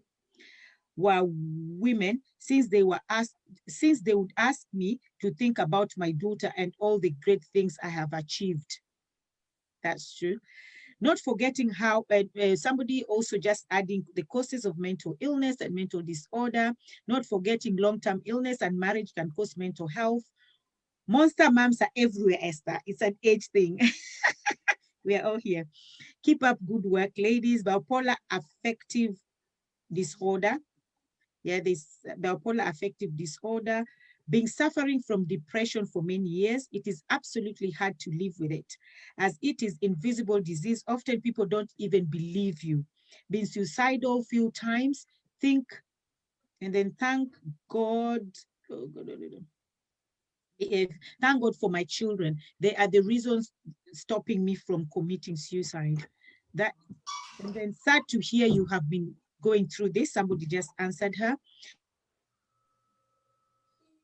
And so proud of my Cindy for appearing tonight. Okay. The ignorance is beyond. My Kenyan friend came to me, we both live in the UK, and told me that she knows I'm strong enough and that I had the ability to snap out of depression, knowing that I'd lost my best friend, confident my dad, but she came to me months later, sad of a British friend of hers who was struggling with depression. And I agree with Cindy. I tried to look for help in vain, and I'm glad I could afford to pay for help for my own with better help. Okay, sending you loves and hugs. And I'll just read one more and then we'll continue. This lockdown and isolation doesn't help. Many people are suffering alone. Okay, so I'll leave that there and I'll continue again later. So I'll ask a question as we move on. So what are the symptoms of either bipolar or mental disorder? What are the symptoms? So if I was living with someone and they've not been clinically diagnosed, and what should we, or even myself or someone else, what are the symptoms? I'll start with Veronica again. So do you, for depression or bipolar? For depression. I think you depression. Answer for depression and then Esther will answer for bipolar. Okay, for depression, they're valid. Obviously, people feel like they want to withdraw. They don't want to talk to anyone. They want to be alone. They lose interest in the things that they like. So if they used to like to go out with friends, they don't want to do that again. Anything that they were interested in, they just lose that interest. Sleep becomes a problem, and they start kind of they kind of start overthinking, rumination, thinking over and over again. So sometimes, they don't sleep. Sleep becomes very poor. Appetite decreases. They feel like they don't want to eat. They are not hungry, and they don't want to eat. Things that they used to take pressure in just becomes insignificant. They don't care anymore. When you like waking up and having a shower and dressing and putting lipstick, you really don't care. You don't even comb your hair. I mean, you just lose interest. If it's libido, sexual drive goes down. You don't want to do anything. You will start developing a very negative outlook in life. Everything becomes completely negative. You become helpless and hopeless. You generally, and actually as you go along, you feel like you lack motivation even to wake up and do the normal things that people do, like waking up, brushing your teeth, having a cup of tea or coffee. That even also, as the depression increases, that also kind of, now you go to the level of you can't even leave your bed. Some people got to a point where they don't even want to open the curtains. They want to stay in the dark. And this is all to do with even their thinking. Their thinking becomes very global. Everything becomes very negative. They now start also becoming suicidal. They start thinking life is not worth living. So everything now kind of becomes so dark that they are really, really unhappy and depressed, and they stop functioning. And when I say stop functioning, they stop doing the simple tasks that everybody is expected. washing, dressing, and eating. Now, at this point, this is where you'd say they are really clinically depressed. And I know there is also the other depression where I can wake up and do the normal things, but I don't have motivation to do the things that makes me happy and feel alive and feel like life is worth living. But there is now, when you go to the clinical bit, this is where you lose all functions. And this is now when it is really diagnosed as a mental illness, because when you cannot function, it is at that point that you need to probably go to hospital, hospitalized, because now you have an illness, you cannot function, you cannot be able to do anything. So depression is quite a serious illness, and especially when it is at that level. And that's why people commit suicide. And especially when people, and that's why I said when people are actually experiencing bipolar, when they are in the depression, clinically depressed, then that's when they cannot kill themselves when they're really clinically depressed. But it is when the mood starts coming up and lifting up, because they don't want to go back to where they to experience this depression. Usually when we are assessing patients, and especially I remember when I was working with acute mental health people, is we are very keen and very observant, and especially when they have been very clinically unwell, and when they start, their mood starts coming up, because it is at that point when their mood starts coming up that they can easily commit suicide, because now they have the motivation and they have the energy to think, I can do ABC. When they're very clinically, they can't even, although they're thinking or they're thinking that they don't want to leave, they don't have the energy to have the rope or to even take those tablets or anything. Or when they have actually the mood start lifting up and they feel they're getting this motivation, during that time, you have to be very, very careful and very observant, because at that time, that's when they can really and easily commit suicide. So depression is quite a serious illness, and especially most people who go through depression, they do have those, the thoughts of suicide. They start planning. So when we are actually assessing, one of the things we want to listen to is, do they have suicidal ideations? Do they have any plans to commit suicide? Have they ever tried to commit suicide? Have they ever tried to take anything like overdoses? What kind of plans do they have? Some people would say, I have a thought of landing in front of a train. I have thought of taking an overdose, and even most of them take overdoses. People also tie ligatures, and I'll tell you, when people want to commit suicide, they can commit suicide anywhere, even on the handle of the door. It's really funny when they are that desperate. So and that's the list we always assess: risk to themselves, and risk to others, and risk from others as well. Because again, when people are also depressed, they can be vulnerable from other people, because when they're in that state, anybody can abuse them, or financially or emotionally or anything, and especially like in domestic violence. So we look into all those risks: risk to themselves, risk to others, risk from others, in terms of their vulnerability at that point. So that is in a nutshell what depression is all about. And there are also other things, because remember, we are all individuals. We have different, we are all individuals.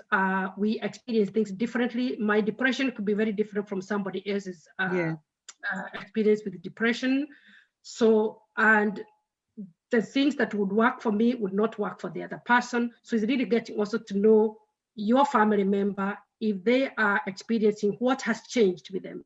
What have you noticed that has started changing recently? Are they withdrawn? Are they getting quite easily irritated or angry? Because sometimes depression comes with anger. Are they more angry than before? Are they isolating themselves? Are they shunning, pushing people away from them? Are they have stopped eating? What is their sleep pattern? What is their interest? Are they just sitting there and doing anything? So you have to be really, really observant with a family member, so that you can notice the changes in their behavior, the changes in their demeanor, the changes, anything. You want to look at everything: their facial expressions, their body languages, the way they act, and the behavior that they are exhibiting If it is really out of character, then you need to start questioning what is happening here. So anything could be happening. So that is what I would advise people to do to do. Those symptoms. Thank you very much, Veronica. So I'll go to my next question, because I know you touched both on depression and bipolar. So I'll just go to my next question, and I would like Esther to answer this. So I know somebody did mention that, and that what someone mentioned is actually going online with my next question. Somebody said social media as well can cause either mental disorder or depression. So now, would you say that some depression as self-inflicted? So I would like Esther to answer that. And I take that as well from someone saying social media. So would you say that some depression as self-inflicted? Esther, please. What do you mean self-inflicted? Like from social media? Yeah, like it's not clinically, or it's not from family members. It's just things that if they look at social media, example, I see somebody who is somebody's doing really well, you know, social media, people always bring things, and 90% of those things are lies anyway. And you just every day, in the morning, you're there, afternoon, in the evening. So you just want to be this person who is posting lies every single day. And because of that, you're just falling into, you're getting depressed, or you're getting anxiety. And, you know, so would you say, or Veronica, do you want to answer that? No, I'll do. I'll answer it. Okay. Go on. Veronica can fill up the spaces. Yes. So, yeah, I would say to some extent, social media can influence somebody's mental well-being or mental health. As you say, you know, people post things on social media, whether they are true or not true, it affects the person who is seeing it on the other side. And if you are caught in a bad situation, say you are going through a divorce, for example, and then you see people posting pictures of, here I am with my husband in Paris, here I am with my husband doing ABCD, and you are going through divorce, or you're going through a separation, of course, you're not going to feel good. You're just going to feel like a failure. You're going to think, I must have done something for my marriage not to work, something these are the people who I'm seeing on social media, they are doing that I didn't do. So that is going to affect the way you feel. And the minute your feelings are affected, it also affects your emotions. So your feelings are connected to your emotions. And if you are not feeling good, your emotions are not going to be happy ones. You're going to be sad. And if you don't get out of that situation, for example, if you're not in a frame of mind to think this is just somebody bragging, or okay, it could be it's true, but you know, that's their business, not mine. Yeah. If you're not in that kind of frame of mind to be able to be logical in your thinking, to be able to be reasonable and kind to yourself, because being kind to yourself, you can say, okay, I'm going through a divorce, or I'm going through a separation because my marriage didn't work, but somebody else worked. It's not my fault. Something else happened. You are kind to yourself. So your emotions will stay in check. And if your emotions are in check, your feelings would stay stable and normal. Chances of you developing a mental health issue are slim. But if everything you read on social media affects the way you feel, it's going to affect your emotions. And at some point along the way, you're also going to develop very serious anxiety problem, stress, and depression. There are also other things that, especially to vulnerable people, if you're already so vulnerable, maybe you've suffered child abuse when you are little, or your life hasn't been good, things have been happening to you, then you see something on social media, for example, some people would post things saying, oh, I discovered this herbal medication, or I discovered this herbal tea that I can drink and feel better. And then without thinking or without doing any research, you go and do it. And maybe it affects you physically, it affects something in your body.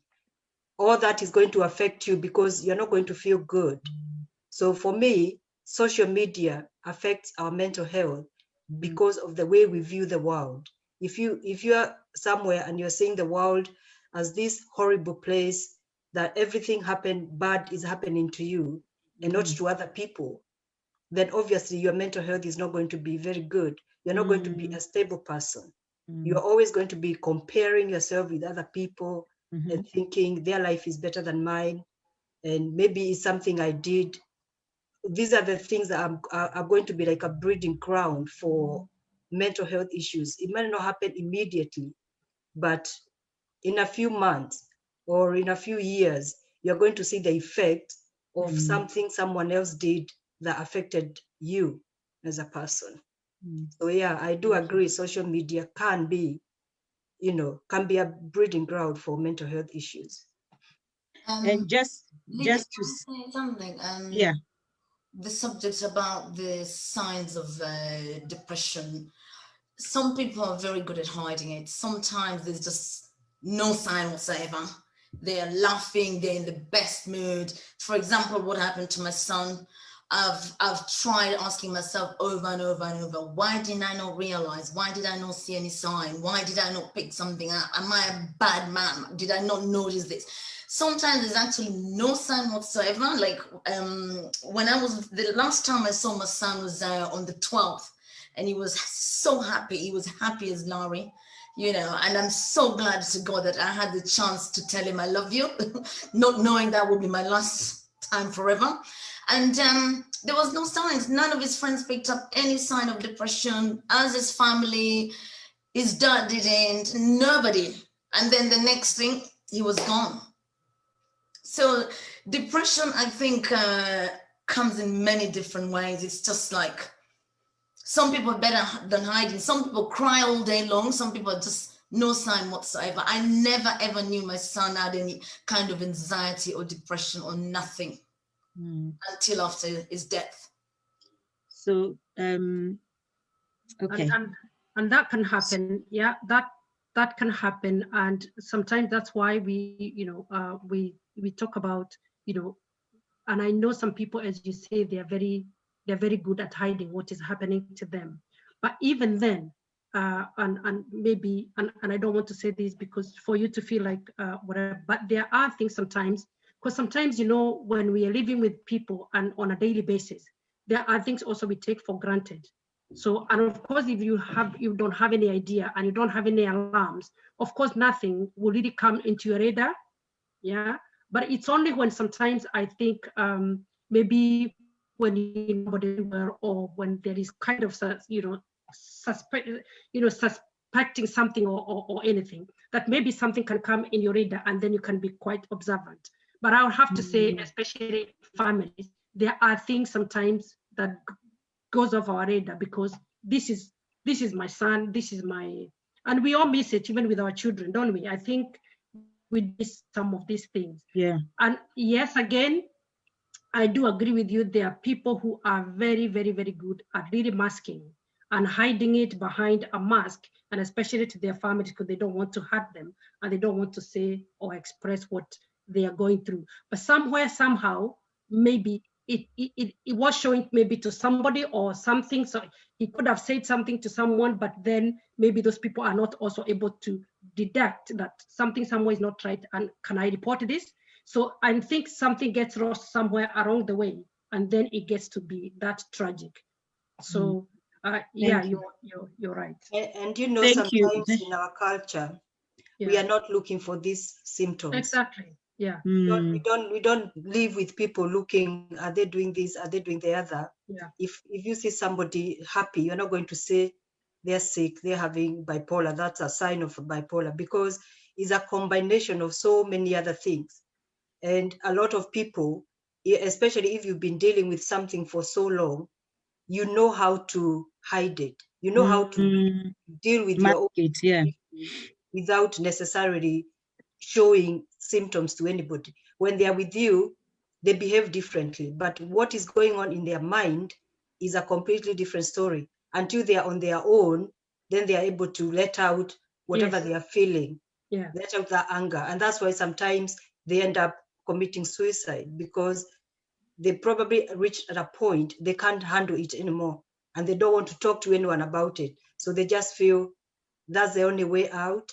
Is to end their life. You can't blame yourself and you can't blame anybody for not saying because that's how sometimes people deal with their own issues.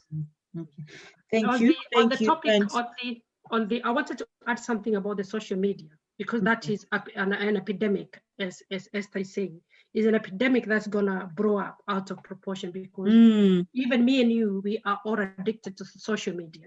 Yeah. You can't stay a day without looking at your WhatsApp or your Facebook or whatever, and we are becoming slowly addicted to social media. When you asked about whether it's self-inflicted, it is not self-inflicted, simply because we are not aware of these things. And most people are also not aware of themselves. They're not aware of what they're thinking. They're not aware of what they're feeling at any given time. And if they have these bad feelings that they don't want to feel, they distract. And most of the time we distract by social media. So we think we got this idea, if I have so many likes, I am doing well, even though inside I am not really in that place. So I really don't want to look inside. I want to project everything outside. But we don't know this is what we are doing. And this is also what happens with people with addiction. With addiction, it's people who get addicted, we all blame them because they are drinking and they're not taking responsibility. But usually people who are addicted to alcohol or to anything, they are always running away from something they're feeling and they're experiencing inside. They're struggling with difficult emotions. They're struggling with something inside of them, but they are unable to deal with it. So what they do, they distract by having a drink. And when they start having a drink, they feel better.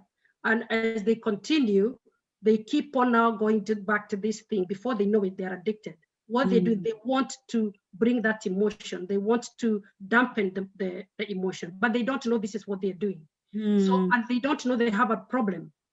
And this is the ignorance and the self-awareness that people do not have. Because the minute you're self-aware that I run away from difficult emotions, and the way I do it is I distract. And this is the way I distract. I either go to Facebook and I want to show, so the inside of me, I want to project it outside. So if I'm not feeling happy inside, I want to show everyone out there in Facebook that I'm happy, but actually I'm not.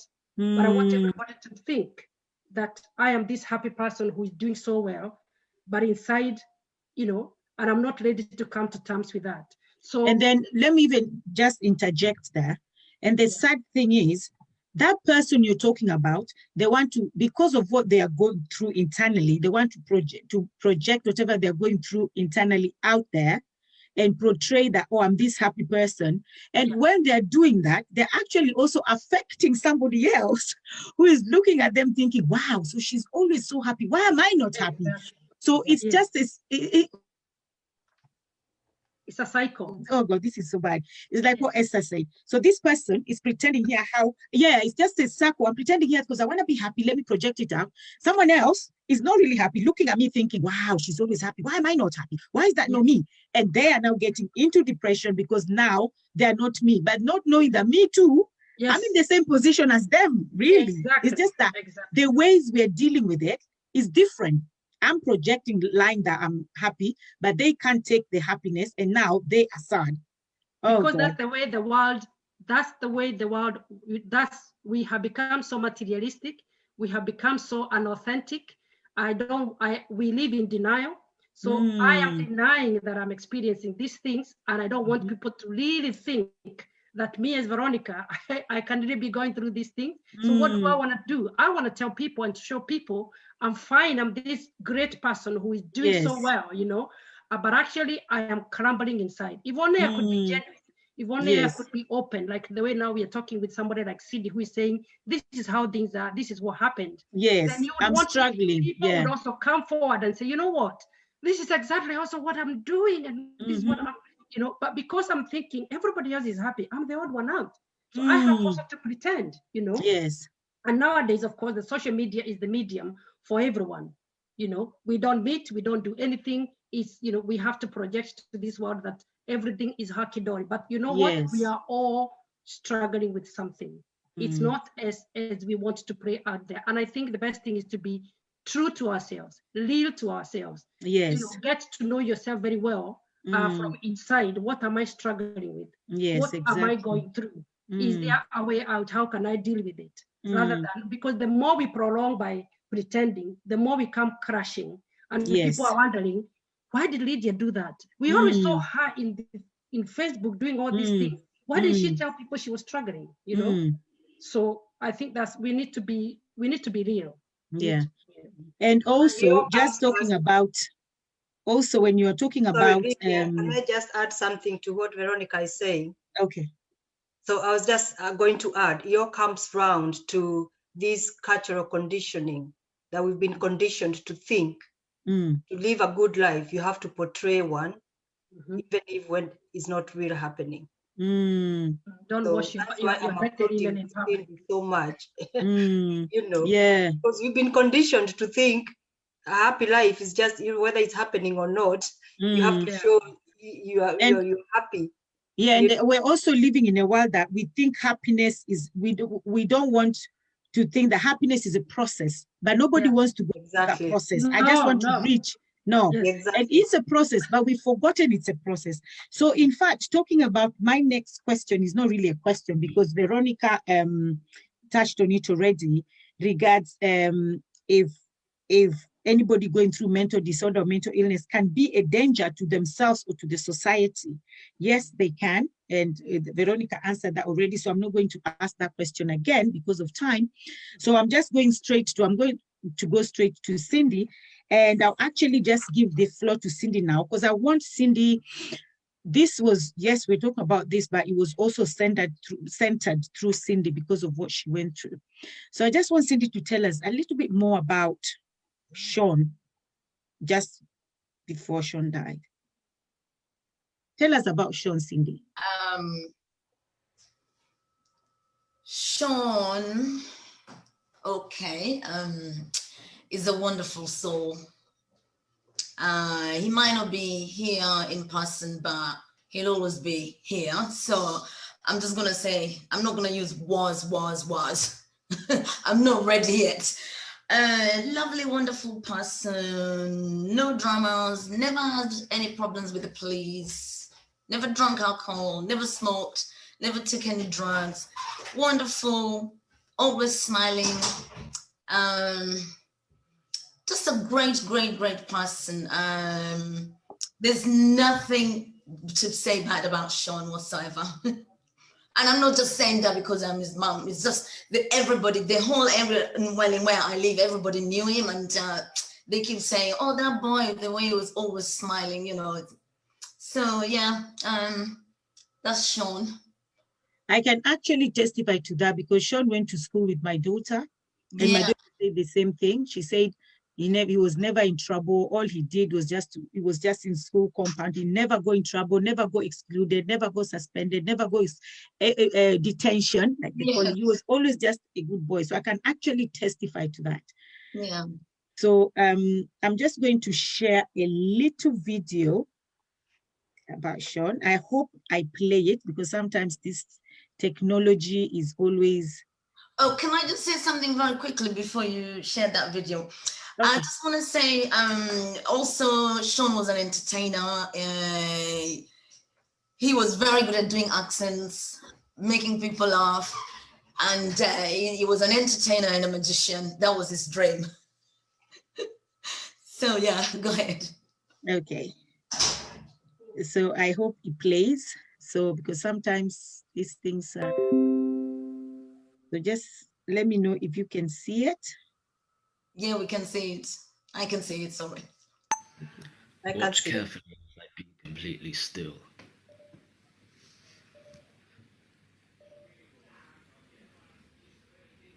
If you look closely, only the ring is moving and nothing else. Yeah. Someday it'll go quicker than that. Someday. But for now it wants to be slow. Yes. Watch carefully as I be completely still.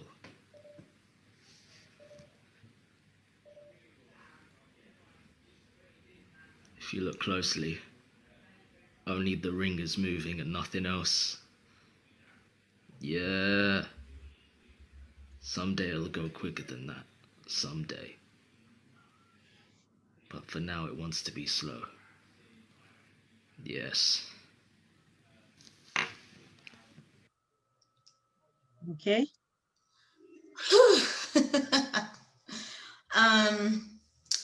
As painful as it is, I'm very, very proud of him. And I miss his voice dearly. I'm happy I've got all these videos.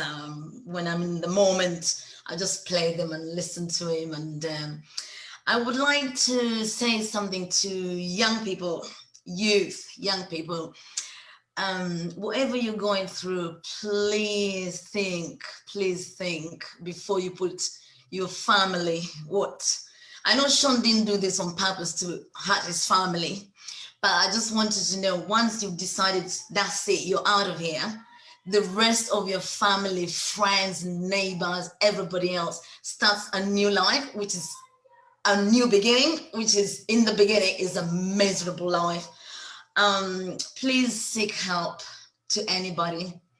Don't just find the easy way out. There must be help somewhere. There must be something somewhere. Talk to somebody, please. So I just want to ask you, Cindy, and if I ask a question and you feel like I don't want to answer this, you can just say pass and that's fine. Can you tell us the events that happened between you and Sean just before his death? Well, I was with him in the kitchen. It was on a Monday night on the 12th, and he was just doing a little magic because his sister's birthday was coming, and he was practicing all night. Oh, I want to do this for Coco. I want to show Coco this, blah, blah, blah. It was just so happy as Larry.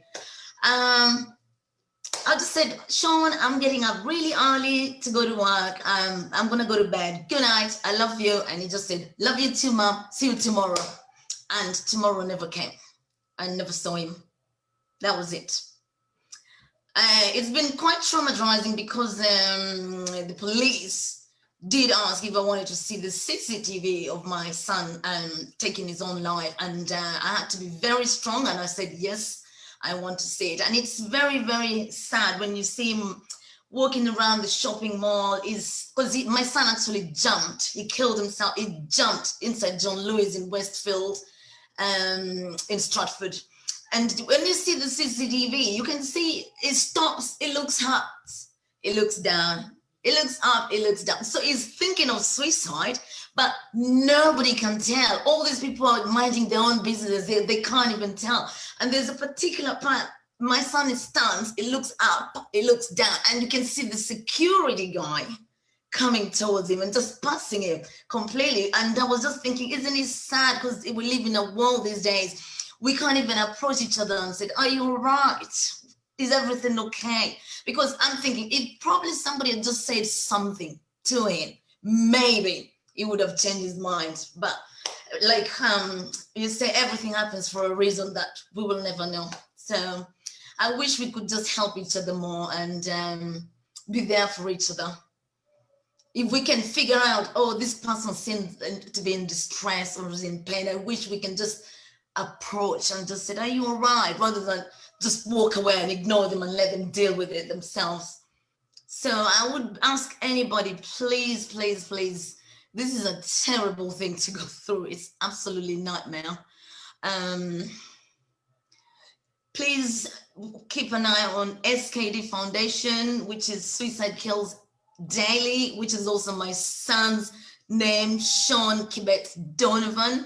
And we're going to take it from there and just try and help and give support and whatever. Like you said, we cannot rely on the government all the time to give us support. Sometimes we need to do something ourselves to help ourselves.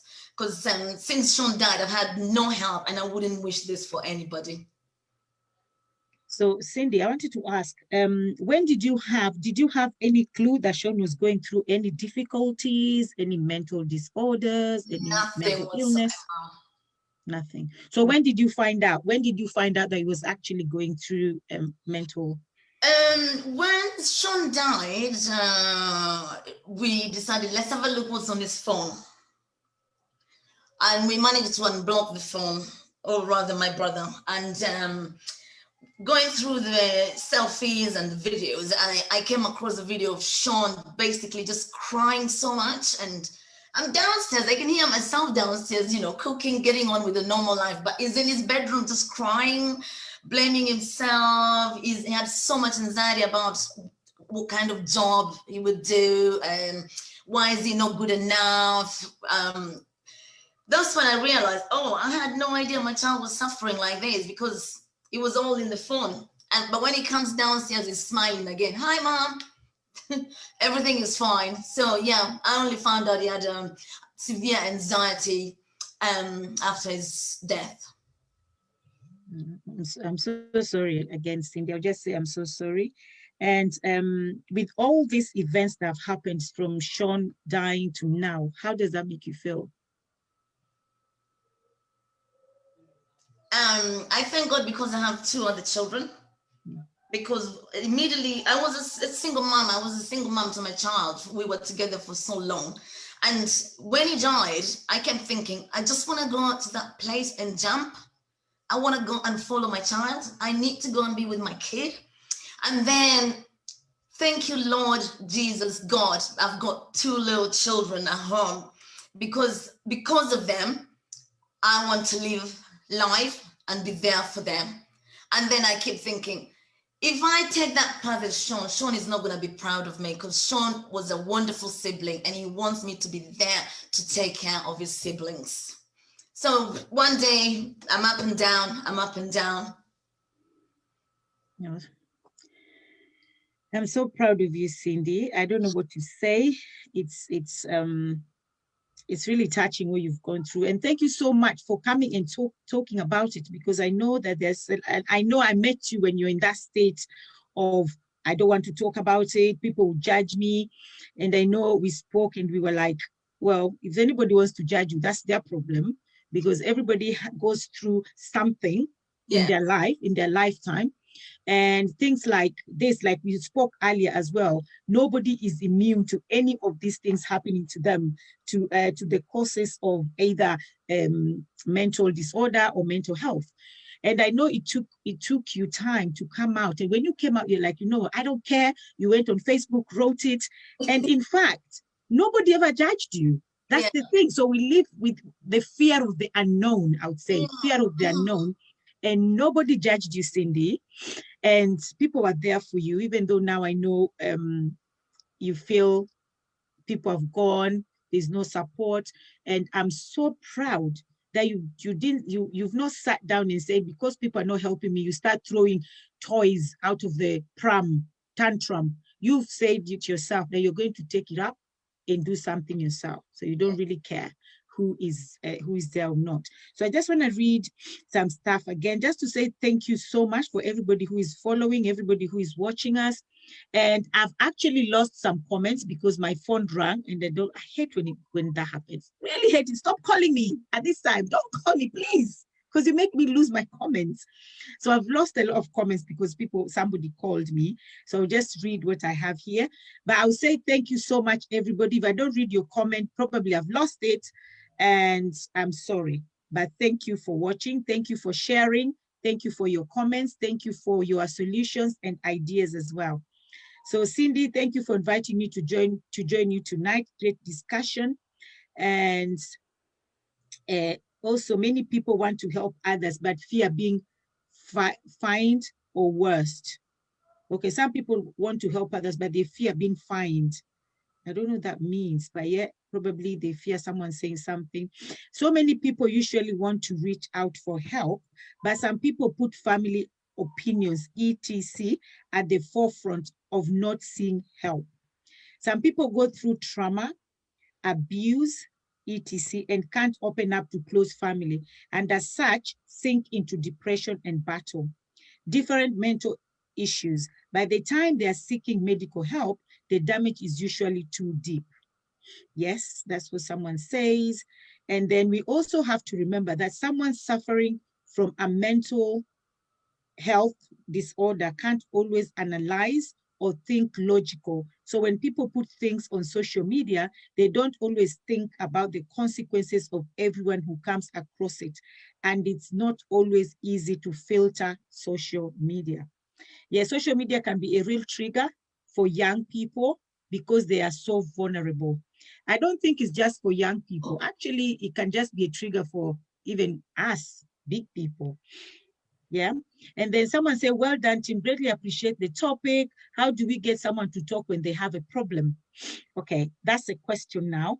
So I'll throw that question to Esther. Just write that question down, Esther. How do we get someone to talk when they have a problem? And then there are so many reasons why people are not able to speak. Fear of being judged, being programmed by society. We spoke about that as well. We've been subject to think this. Esther spoke about that, and also fear. Veronica spoke about that. Pressure of life can also trigger anxiety and helplessness. We were raised never to air our dirty laundry in public. Yes, I remember Veronica saying that. The worst thing is people need to keep it real with life. Cindy, I really appreciate your courage for speaking out. It really have taken a lot for you to do so as a mom. Sending you love. 100% Sean was always happy and smiling. Cindy, thank you for being open and honest and for being here and vulnerable. Thank you. Cindy, thank you so much. I'm so proud of you. You've taken the step to talk. Thank you again, Cindy. You see, nobody's judging you. Everybody's saying thank you. And they really appreciate the fact that you came here and talk about it. So you've also helped other people. They will now probably talk about it, even if it's one person, Cindy. Because I always say that the Bible says that forget the 100, go for the one. Yes. The Bible itself says it. So even if you've helped one person, you've helped somebody. And someone say, my heartfelt feelings to Cindy, please. I respect her strength. So someone respects your strength. Thank you very much. Please let her get in touch. I would like to see how we can work together. So somebody also said, get in touch. I'll give you the person's number so that you can get in touch with them. So thank you very much, everybody, for watching. And like I said, some comments disappeared because somebody called me. Don't call me, please. Don't call me. And I'll let Esther answer the question that we asked before because of time as well. We're running out of time. So I'll let Esther answer that and then we'll move on. So Esther, please. Okay, so the question was, how do we get people to talk? Yep. Okay, so for me, the first thing, and I always say this to anybody who listens, self-awareness. You have to be self-aware of yourself before you can even get anybody to talk to you. Because as we've said over and over, there is the stigma and there is the marginalization that people don't want to talk about these things. So if I want to talk to you, say I go to Lydia, I want to talk to her about my mental health issues. I am aware that you might judge me. I'm aware that you might say things that I don't want to hear. So if you are developed in your own self-awareness, you'll be able to listen to me with a very open mind. You'll be able to look at me from a blank slate. You're not going to have any preconceptions of what I might be going through. You are not going to be thinking instead of listening, because what we do sometimes, you're not listening to what somebody is saying. You're waiting for them to stop talking so you can respond. So self-awareness for the people.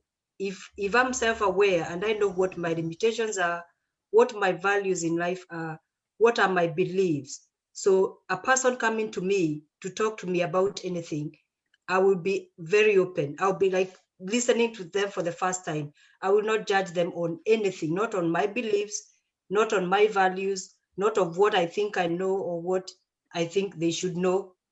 So to get people to talk, we have first got to be very self-aware. Number two is to practice active listening. Active listening is where when someone is talking to you, try as much as you can not to listen to respond, just to listen. Sometimes you're not going to have the answers all the time. I'm not going to come to you and expect an answer from whatever my problem is. But the fact that you're listening and you're acknowledging and trying to show some kind of kindness or compassion or sympathy or apathy for whatever I'm going through, that's for some people that works. If I'm having a problem and I say I'm going to talk to somebody about because I'm feeling depressed or I'm feeling anxious or I'm feeling low, I'm feeling like my self-esteem is so low, I need to talk to somebody.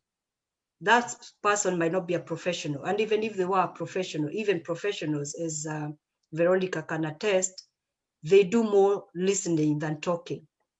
Because the minute you feel someone is listening to you, you feel like your ideas are validated, what you're going through is understandable to somebody, and you'll be able to be open, especially if somebody is not talking. You know, they're just giving you a listening ear.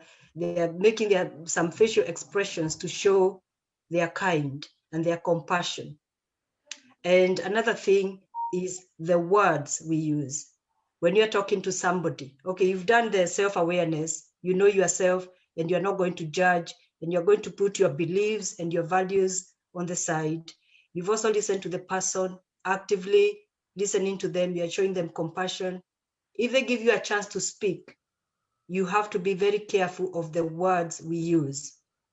As a culture, we have a tendency of blaming people without even thinking about it, or just saying words that are not actually comforting the person. They're just making them have doubts, have other feelings, and you're making a situation worse. So the words you say to somebody, if you don't have anything nice to say, there's a saying that says that if you have nothing nice to say, don't say anything at all. Sometimes I'd also add, if you don't know anything, don't say anything. There's no point of saying something just to say something, and then your word might tip the person over the edge.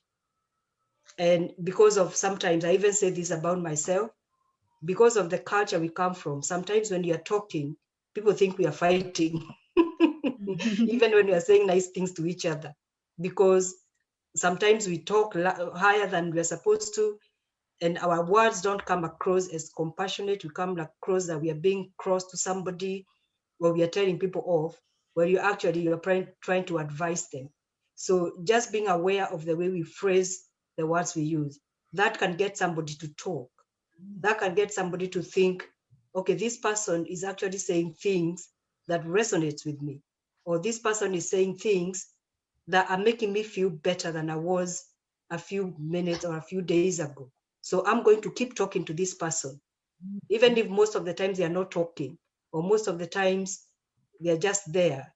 I know when they want to talk, they're going to say kind things.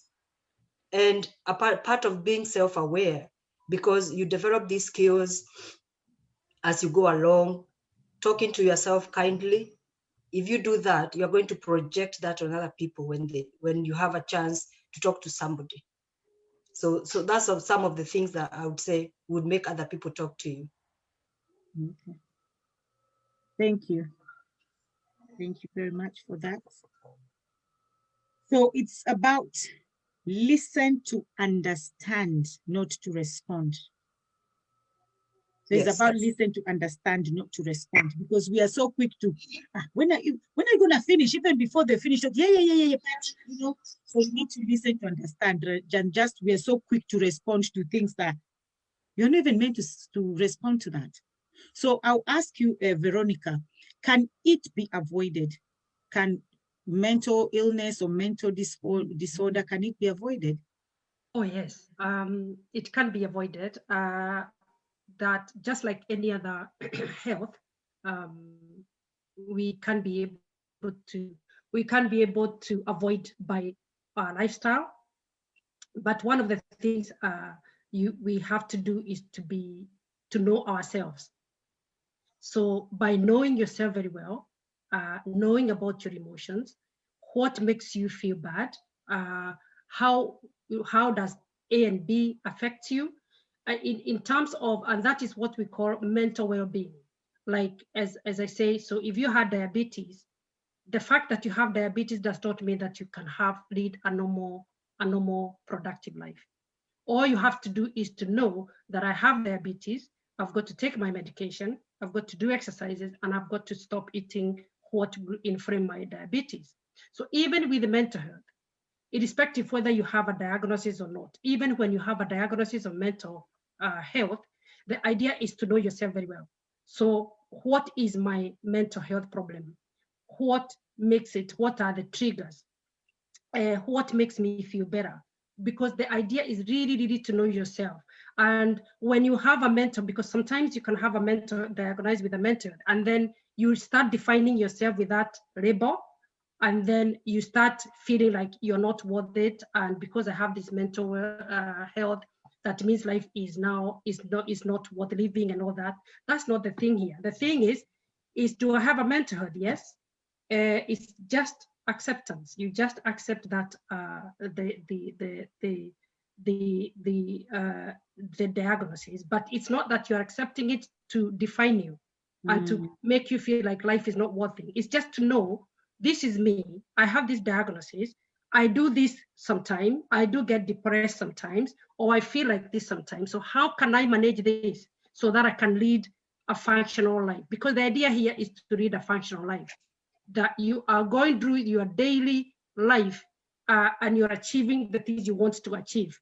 You can have bad days. Of course, you know, when it flares up, it's like people who have diabetes, when it flares up, they know what to do. They have to take sugar, or they have to reduce sugar, you know, so long as they know. So it is the same thing when you have a mental health diagnosis, you just manage it. And the reason you're managing it, so that you can that life, your normal life, achieve normal things. You're going to school. If you go to school, you look after your family. You look at your family. And also it's also knowing about your triggers. What triggers you? What makes it worse? What makes it better? What do I need to avoid? What exercises do I need to do? What skills do I need to learn so that I can be able to manage this issue? If I don't have mental health, how can I prevent it? What kind of lifestyle do I need to adapt so that I do not start getting mentally unwell? And this is the key here, because now we know, as especially with this pandemic. And by the way, I have an event on 29th in our KLT whatever, where I'm talking about how to maintain and manage our emotional well-being, especially during this COVID. It is having those skills that you can be able to embed within your life so that you can avoid getting mentally unwell. So if you get stressed, if you're in a stressful situation, what do I need to do? So self-awareness is the first key of knowing yourself so well. What makes you sad? What makes you feel like this? What situations makes you feel unwell? So it's really kind of that global, or what do I eat that makes me unwell? It's really kind of a global approach. Even the way you look after your physical health, we really need to look after our mental health. Because I always tell people, there is no life with no mental health. I tell people mental well-being is the key, even for our physical health. Remember, the mentally, we are very, the mental outlook or attitude is very, very, very strong. And the way I see it, or the way I tell people, is that if you are paralyzed physically, you can walk just because of your the way you think. But if you can be very well physically, but the mind can make you become useless or paralyzed. So the first thing, the thing we really need to take care of, because we are always very keen on taking care of our physical well-being, but we really neglect our mental well-being. Our mental well-being is the most important thing. The attitude we take, the kind of thoughts we are thinking on a daily basis, the behaviors we are exhibiting, the outlook we have in life. So it's really kind of learning those skills so that you can have a positive attitude, you can do the things that you need to do, you can avoid the things you need to avoid. And really the key is really self-awareness. Who are you? What makes you feel bad? What affects your emotions? What affects your well-being? It's really that a combination of those things and the skill, you know, can I problem solve all these things? So we can be able to avoid, for those people who don't have it, they can really, really start to know how important mental health is and be able to prevent it by the kind of stuff, lifestyle, drinking, taking drugs. Like now I'm working with children, and I can tell you there is a pandemic with children taking drugs, self-harming and all that. They are copying all these behaviors from even each other. And we have kind of the social media as well. And it is really, you cannot believe it, and that's why I would ask Cindy, whatever you're doing, Cindy, is so important.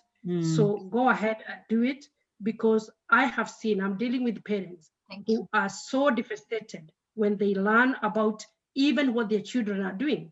or what they have done, because you find your child has been taking drugs, you don't know, you don't have a clue, or they have been doing they have been on the internet and they have been dealing with all this stuff, exposing themselves and all that. And a parent is just, they don't know what to do. They are helpless.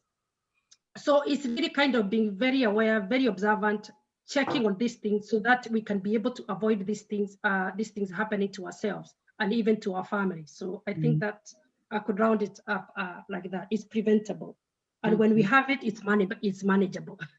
Thank you. So it's just about, you need to know yourself, you need to know and understand yourself, and do not let the situation define who you are. Yeah, exactly. Yeah. Thank you very much. And so because of time, I'll just ask this quick, Esther, do you think it can go away? Is there a cure, or do you think it can just go away like headache? Because some people think, it's just, because personally, when I have a headache, I take a cup of tea, a love cup of tea, and it goes away. So either it's a mental thing that I think is going away, or it's the caffeine that makes it go away. I don't know, but that's how my headache goes, which is not my headache, the headache goes.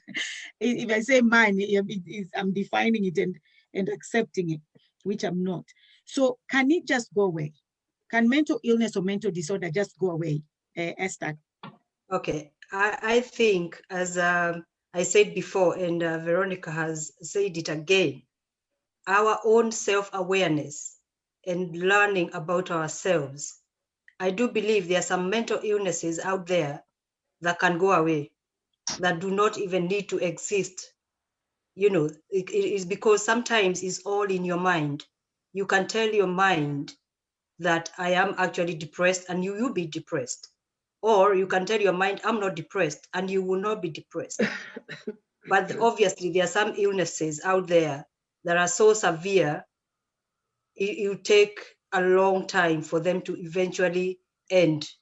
Probably generation by generation, it might become better, it might become manageable, and maybe eventually it can be eradicated. Maybe they can find a vaccine or something. But most of the mental illnesses or mental disorders, especially, let me say about mental disorders more than mental illnesses, because sometimes mental illnesses is something seriously wrong with the brain, something wiring in your brain. Either you had an accident, or you are born with something that has gone wrong in your brain, so your thinking or something to do with your brain is distorted. And others, like say for example, like eating disorders. In this country, we classify eating disorders as a mental disorder. But I think people can be taught, because for me, eating disorder is a form of self-harm. If we can teach people not to hate themselves so much, or to live to a standard that is not even realistic, people can learn that accept yourself the way you are, and you don't have to punish yourself or to hurt yourself to reach a standard that is actually not even realistic. Maybe in a few years, we can eradicate things like eating disorders, or things like self-harm, like cutting yourself. These are very serious problems with people, and it can happen to even adults. A lot of people think like eating disorders only happen to young white girls. It can happen to anyone. You can even see older people getting to a point in life, they start hurting themselves because there's so much pressure inside them that they feel breaking their skin is the only way that pressure can come out. So yes, I do believe maybe sometimes in the future, as people are learning about energy, and people are learning about positive thinking, and learning about mental attitude, and how to take care of your well-being, as well as going to the gym to get those muscles, you do everything you can to get your mental muscles and keep your mental health optimal. Keep your attitudes towards your own mental health as important.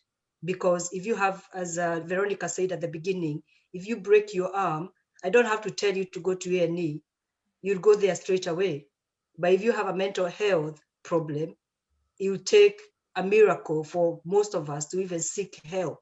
So by the time you're seeking help, is because you are so desperate, or you are in the verge of hurting someone, or hurting yourself, and now this is the only solution. So if you do it when it's at the very early stages, you can get quicker help, and eventually it cannot go away. I actually do believe it can. Okay, thank you very much.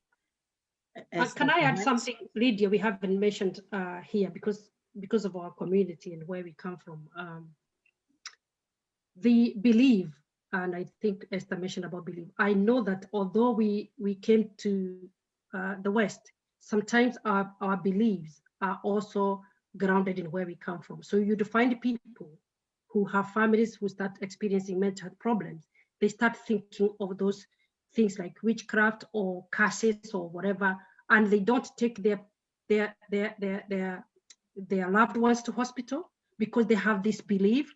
So they want to start consulting back home, or I don't know. And I find that within the most ethnic minorities, that is really what sometimes stops them bringing the patients to hospital at an early stage.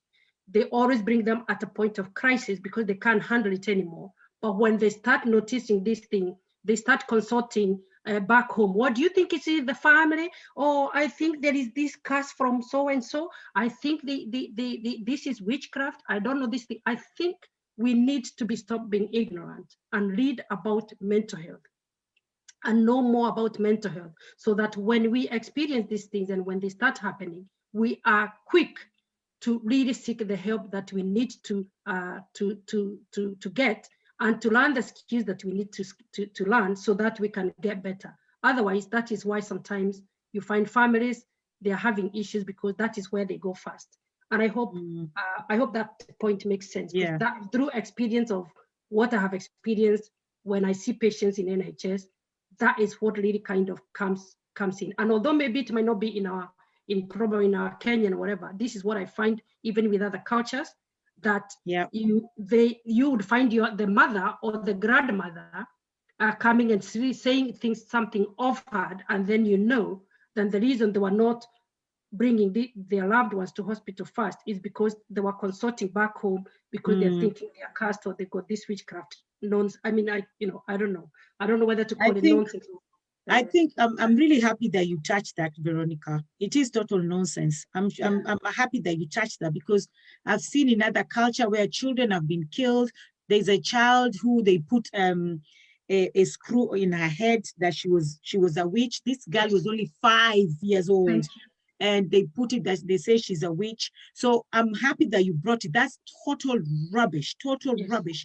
And because of that, I think it has affected so many people, because by the time they now think, let's take them to the hospital, it's probably too late. So I'm really, really happy that you actually touched on that, because it wasn't even in my topic. But thank you. And you remember Krobia? You remember that girl who was killed by the auntie, Krobia? I mean, what was her name? It was in the news. Yeah, from I think she was from Sierra Leone or somewhere. From Sierra Leone, yes. Yeah, they killed her because they thought she's a witch. Those cases are happening underground with nobody knowing. Yes, a lot. And so somebody, so someone say, sorry, Lydia. No, I just wanted to say, somebody said in the video, the young man belongs to the group of people who believe they can use their mental power to have things move from one point to another. Yeah, because he wanted to be a magician, innit? And they then get frustrated thinking that they are failures, even in life. To them, life has no meaning. Yeah, because he was trying so hard. And then great discussion. I have been a victim that overcome. I have friends still struggling. Well done, Cindy, for being honest and vulnerable. Triumph can emerge from a tragedy. Keep it up. I'm sure this will save a soul. All is well indeed.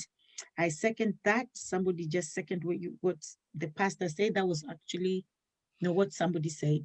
So thank you very much. And I would like to say thank you to all the viewers. Today we're running totally out of time. Thank you so much, viewers. Thank you so much for coming. Totally appreciate every single one of you. I appreciate everybody who shared, everybody who liked, everybody who commented. Today we totally appreciate you. I know we don't normally go back to say something to you guys on Facebook. That's why I always read, because we don't go back and say thank you. So we are saying thank you here.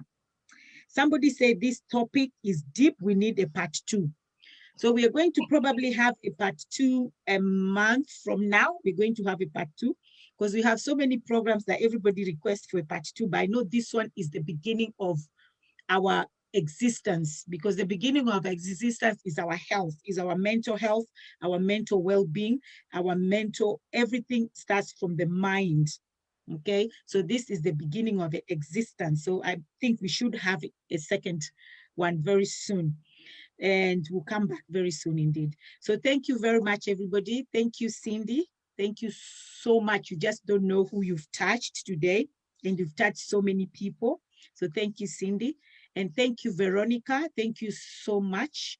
Your knowledge, and because I know this is your profession, is beyond. I've learned so much from you today. Thank you so much, Veronica. And thank you so much, Esther, for even, because it's Esther who actually contacted me and said, you need to have this topic. Thank you so much, Esther, for that. And thank you for your knowledge as well. It's very deep. And because you guys are professionals, you actually gave us points that if I had it with someone who is not professional, we'll just be talking gibberish, things we don't know about, or things we've just seen on YouTube or Facebook or Google. But you know, Google sometimes, one day my daughter was searching something on Google. Google actually told her that by now she's supposed to be dead. I was like, God forbid this Google. So this Google, it can be really bad.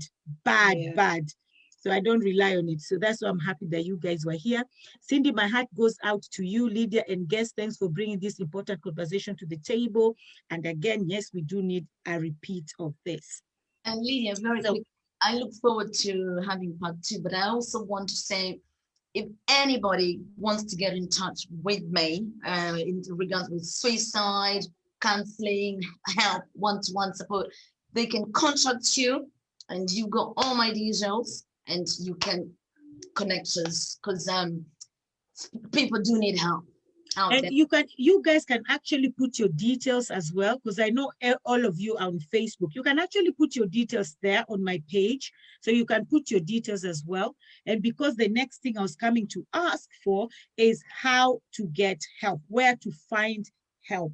Yes, I do know Cindy's mentioned that she hasn't been able to receive help whatsoever. So I don't know if Veronica or Esther know anywhere that we can get help, anybody can get help, because I know there are so many people out there who are thinking, where can I get help?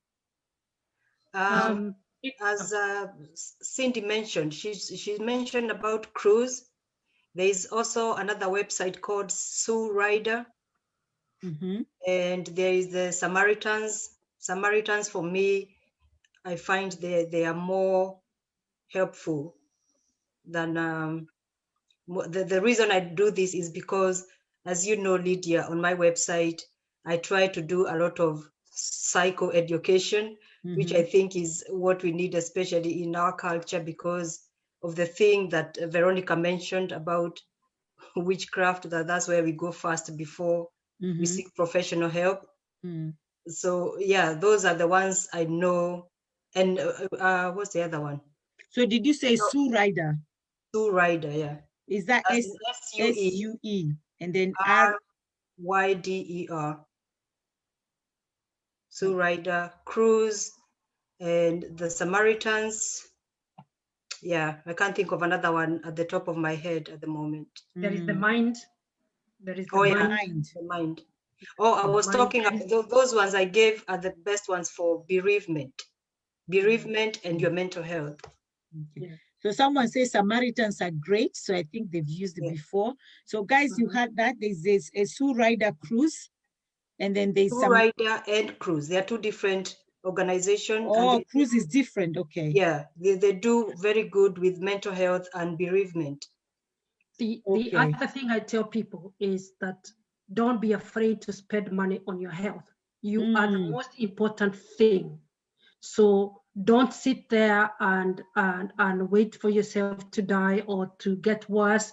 If you can get, there's so many help out there, especially for therapy, and some of them are charity ones that they charge quite cheap. They charge low amount of money that one can afford. So long as you need somebody who you don't even need so many sessions. At least you would need somebody who can really understand you to start with, and especially when you're in that crisis mode where you really feel so desperate. It is good to reach out and find some, and I know the internet is good and it's also, it's also bad, but there is a lot of help out there. All you need to do is to type mentor or your problem, and then you find, and look around, call around, ask questions, and then you can find somebody who can really, even if you get 5 or 6 sessions, that can really bring you to, to a stable position, or whereby now you can be able to manage, or also as you're waiting for a referral that you have gone through. So let us be able to spend money on ourselves, even in terms of not only on therapy, even when we are not unwell. Getting a coach to get you right through a difficult life situation is worth it. Sometimes we can be so, and we are working so hard in this country, but the last thing we are doing is to look after ourselves. And I think you are the first person. You should be able to look after yourself. You shouldn't be worried about, why should I spend? You know how much Kenyans are spending money just to go to hospital when they are unwell, and they do Harambes. Here we got free things, or things that are being charged at a reduced price. Don't sit with a situation when you can actually pay maybe 30 pounds or 15 pounds or even 60 pounds or 70 pounds if it is because of your good health, and especially when you're in that crisis mode. So I tell people, look after yourself, be number one before you can even think of anything else. Yeah, somebody said, how can you help Africans in abroad? Africans are suffering the most, going through hell. Okay, I'll just answer that person. We've spoken at length. We've passed our time, so we're not going to talk anymore. But like Esther and Cindy have said, Cindy, if you want to get in touch with Cindy, just go to her Facebook, Cindy Lawrence, Cindy J. Lawrence, and she's also on my Facebook. They have tagged her. And if you want to get in touch with Veronica as well is tagged on my Facebook. You can go on Veronica. She will send you, or she will help you. She will send you to the right person or the right direction. Also, if you want to get in touch with Esther as well. So Veronica's Facebook is Veronica Karangwa. And then Esther is Esther Gathu. And then Cindy J. Lawrence. So you guys can get in touch. And yes, how can you help Africans? Africans can be helped by reaching as well for help. Is Sue Ryder or Cruz or Samaritans or The Mind. So all these are organizations that can actually help us. So thank you very much, everybody who joined in today. And thank you, my panelists. And I just have one more thing that I wanted to share. I want to see if I can actually share it. And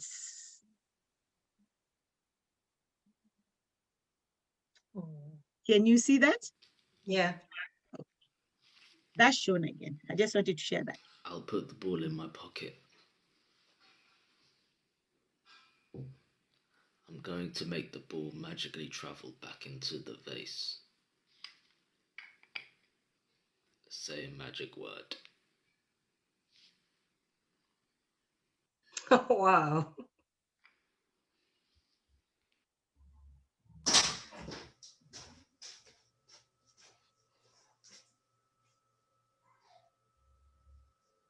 I have just made the ball magically travel back to my pocket. The ball returned to my pocket.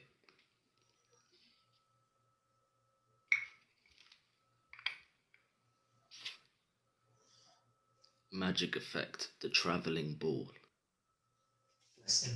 Thank you, Sean. Thank you so much, Cindy. Thank you, Lydia, for sharing that. Thank you so much. Thank you. So now I'm trying man. So that, okay.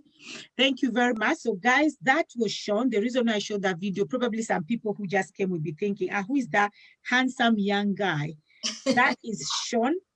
And Sean was 22 years old when he took his own life. And now he died on the 13th of October, right? Yep. 13th of October 2020. Yeah, 13th of October 2020. So that was Sean. And we have Cindy here, who is Sean's mom, who have actually shared with us Sean's journey from beginning to the end. And today we're talking about mental health or mental disorder. And I had with me Veronica, who is a professional in that field, and also Esther, who is also professional in that field. So once again, thank you very much, everybody on Facebook. And we are here again next week on Saturday and Sunday as usual. And if you have comments, please, you can reach my Facebook. If you want to ever participate as well, reach my Facebook. If you have a topic that you want us to talk about, please reach out. So thank you very much, everybody. And thank you, my viewers and my guests. And somebody say thank you very much, Lydia, as well, because you're always forgotten. So thank you very much, Lydia. Thank you for holding this event. Thank you. Yeah, and thank you for having us. And we hope that we have made a difference. Yeah. Yeah. So you guys stay. Great job, Lydia. I told you that already. Thank you. Thank you.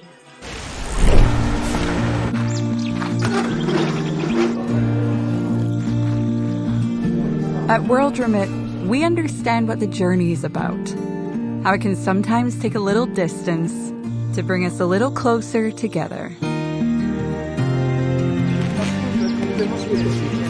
With ways to save more when you send more, World Remit is here for you, so you can be there for them.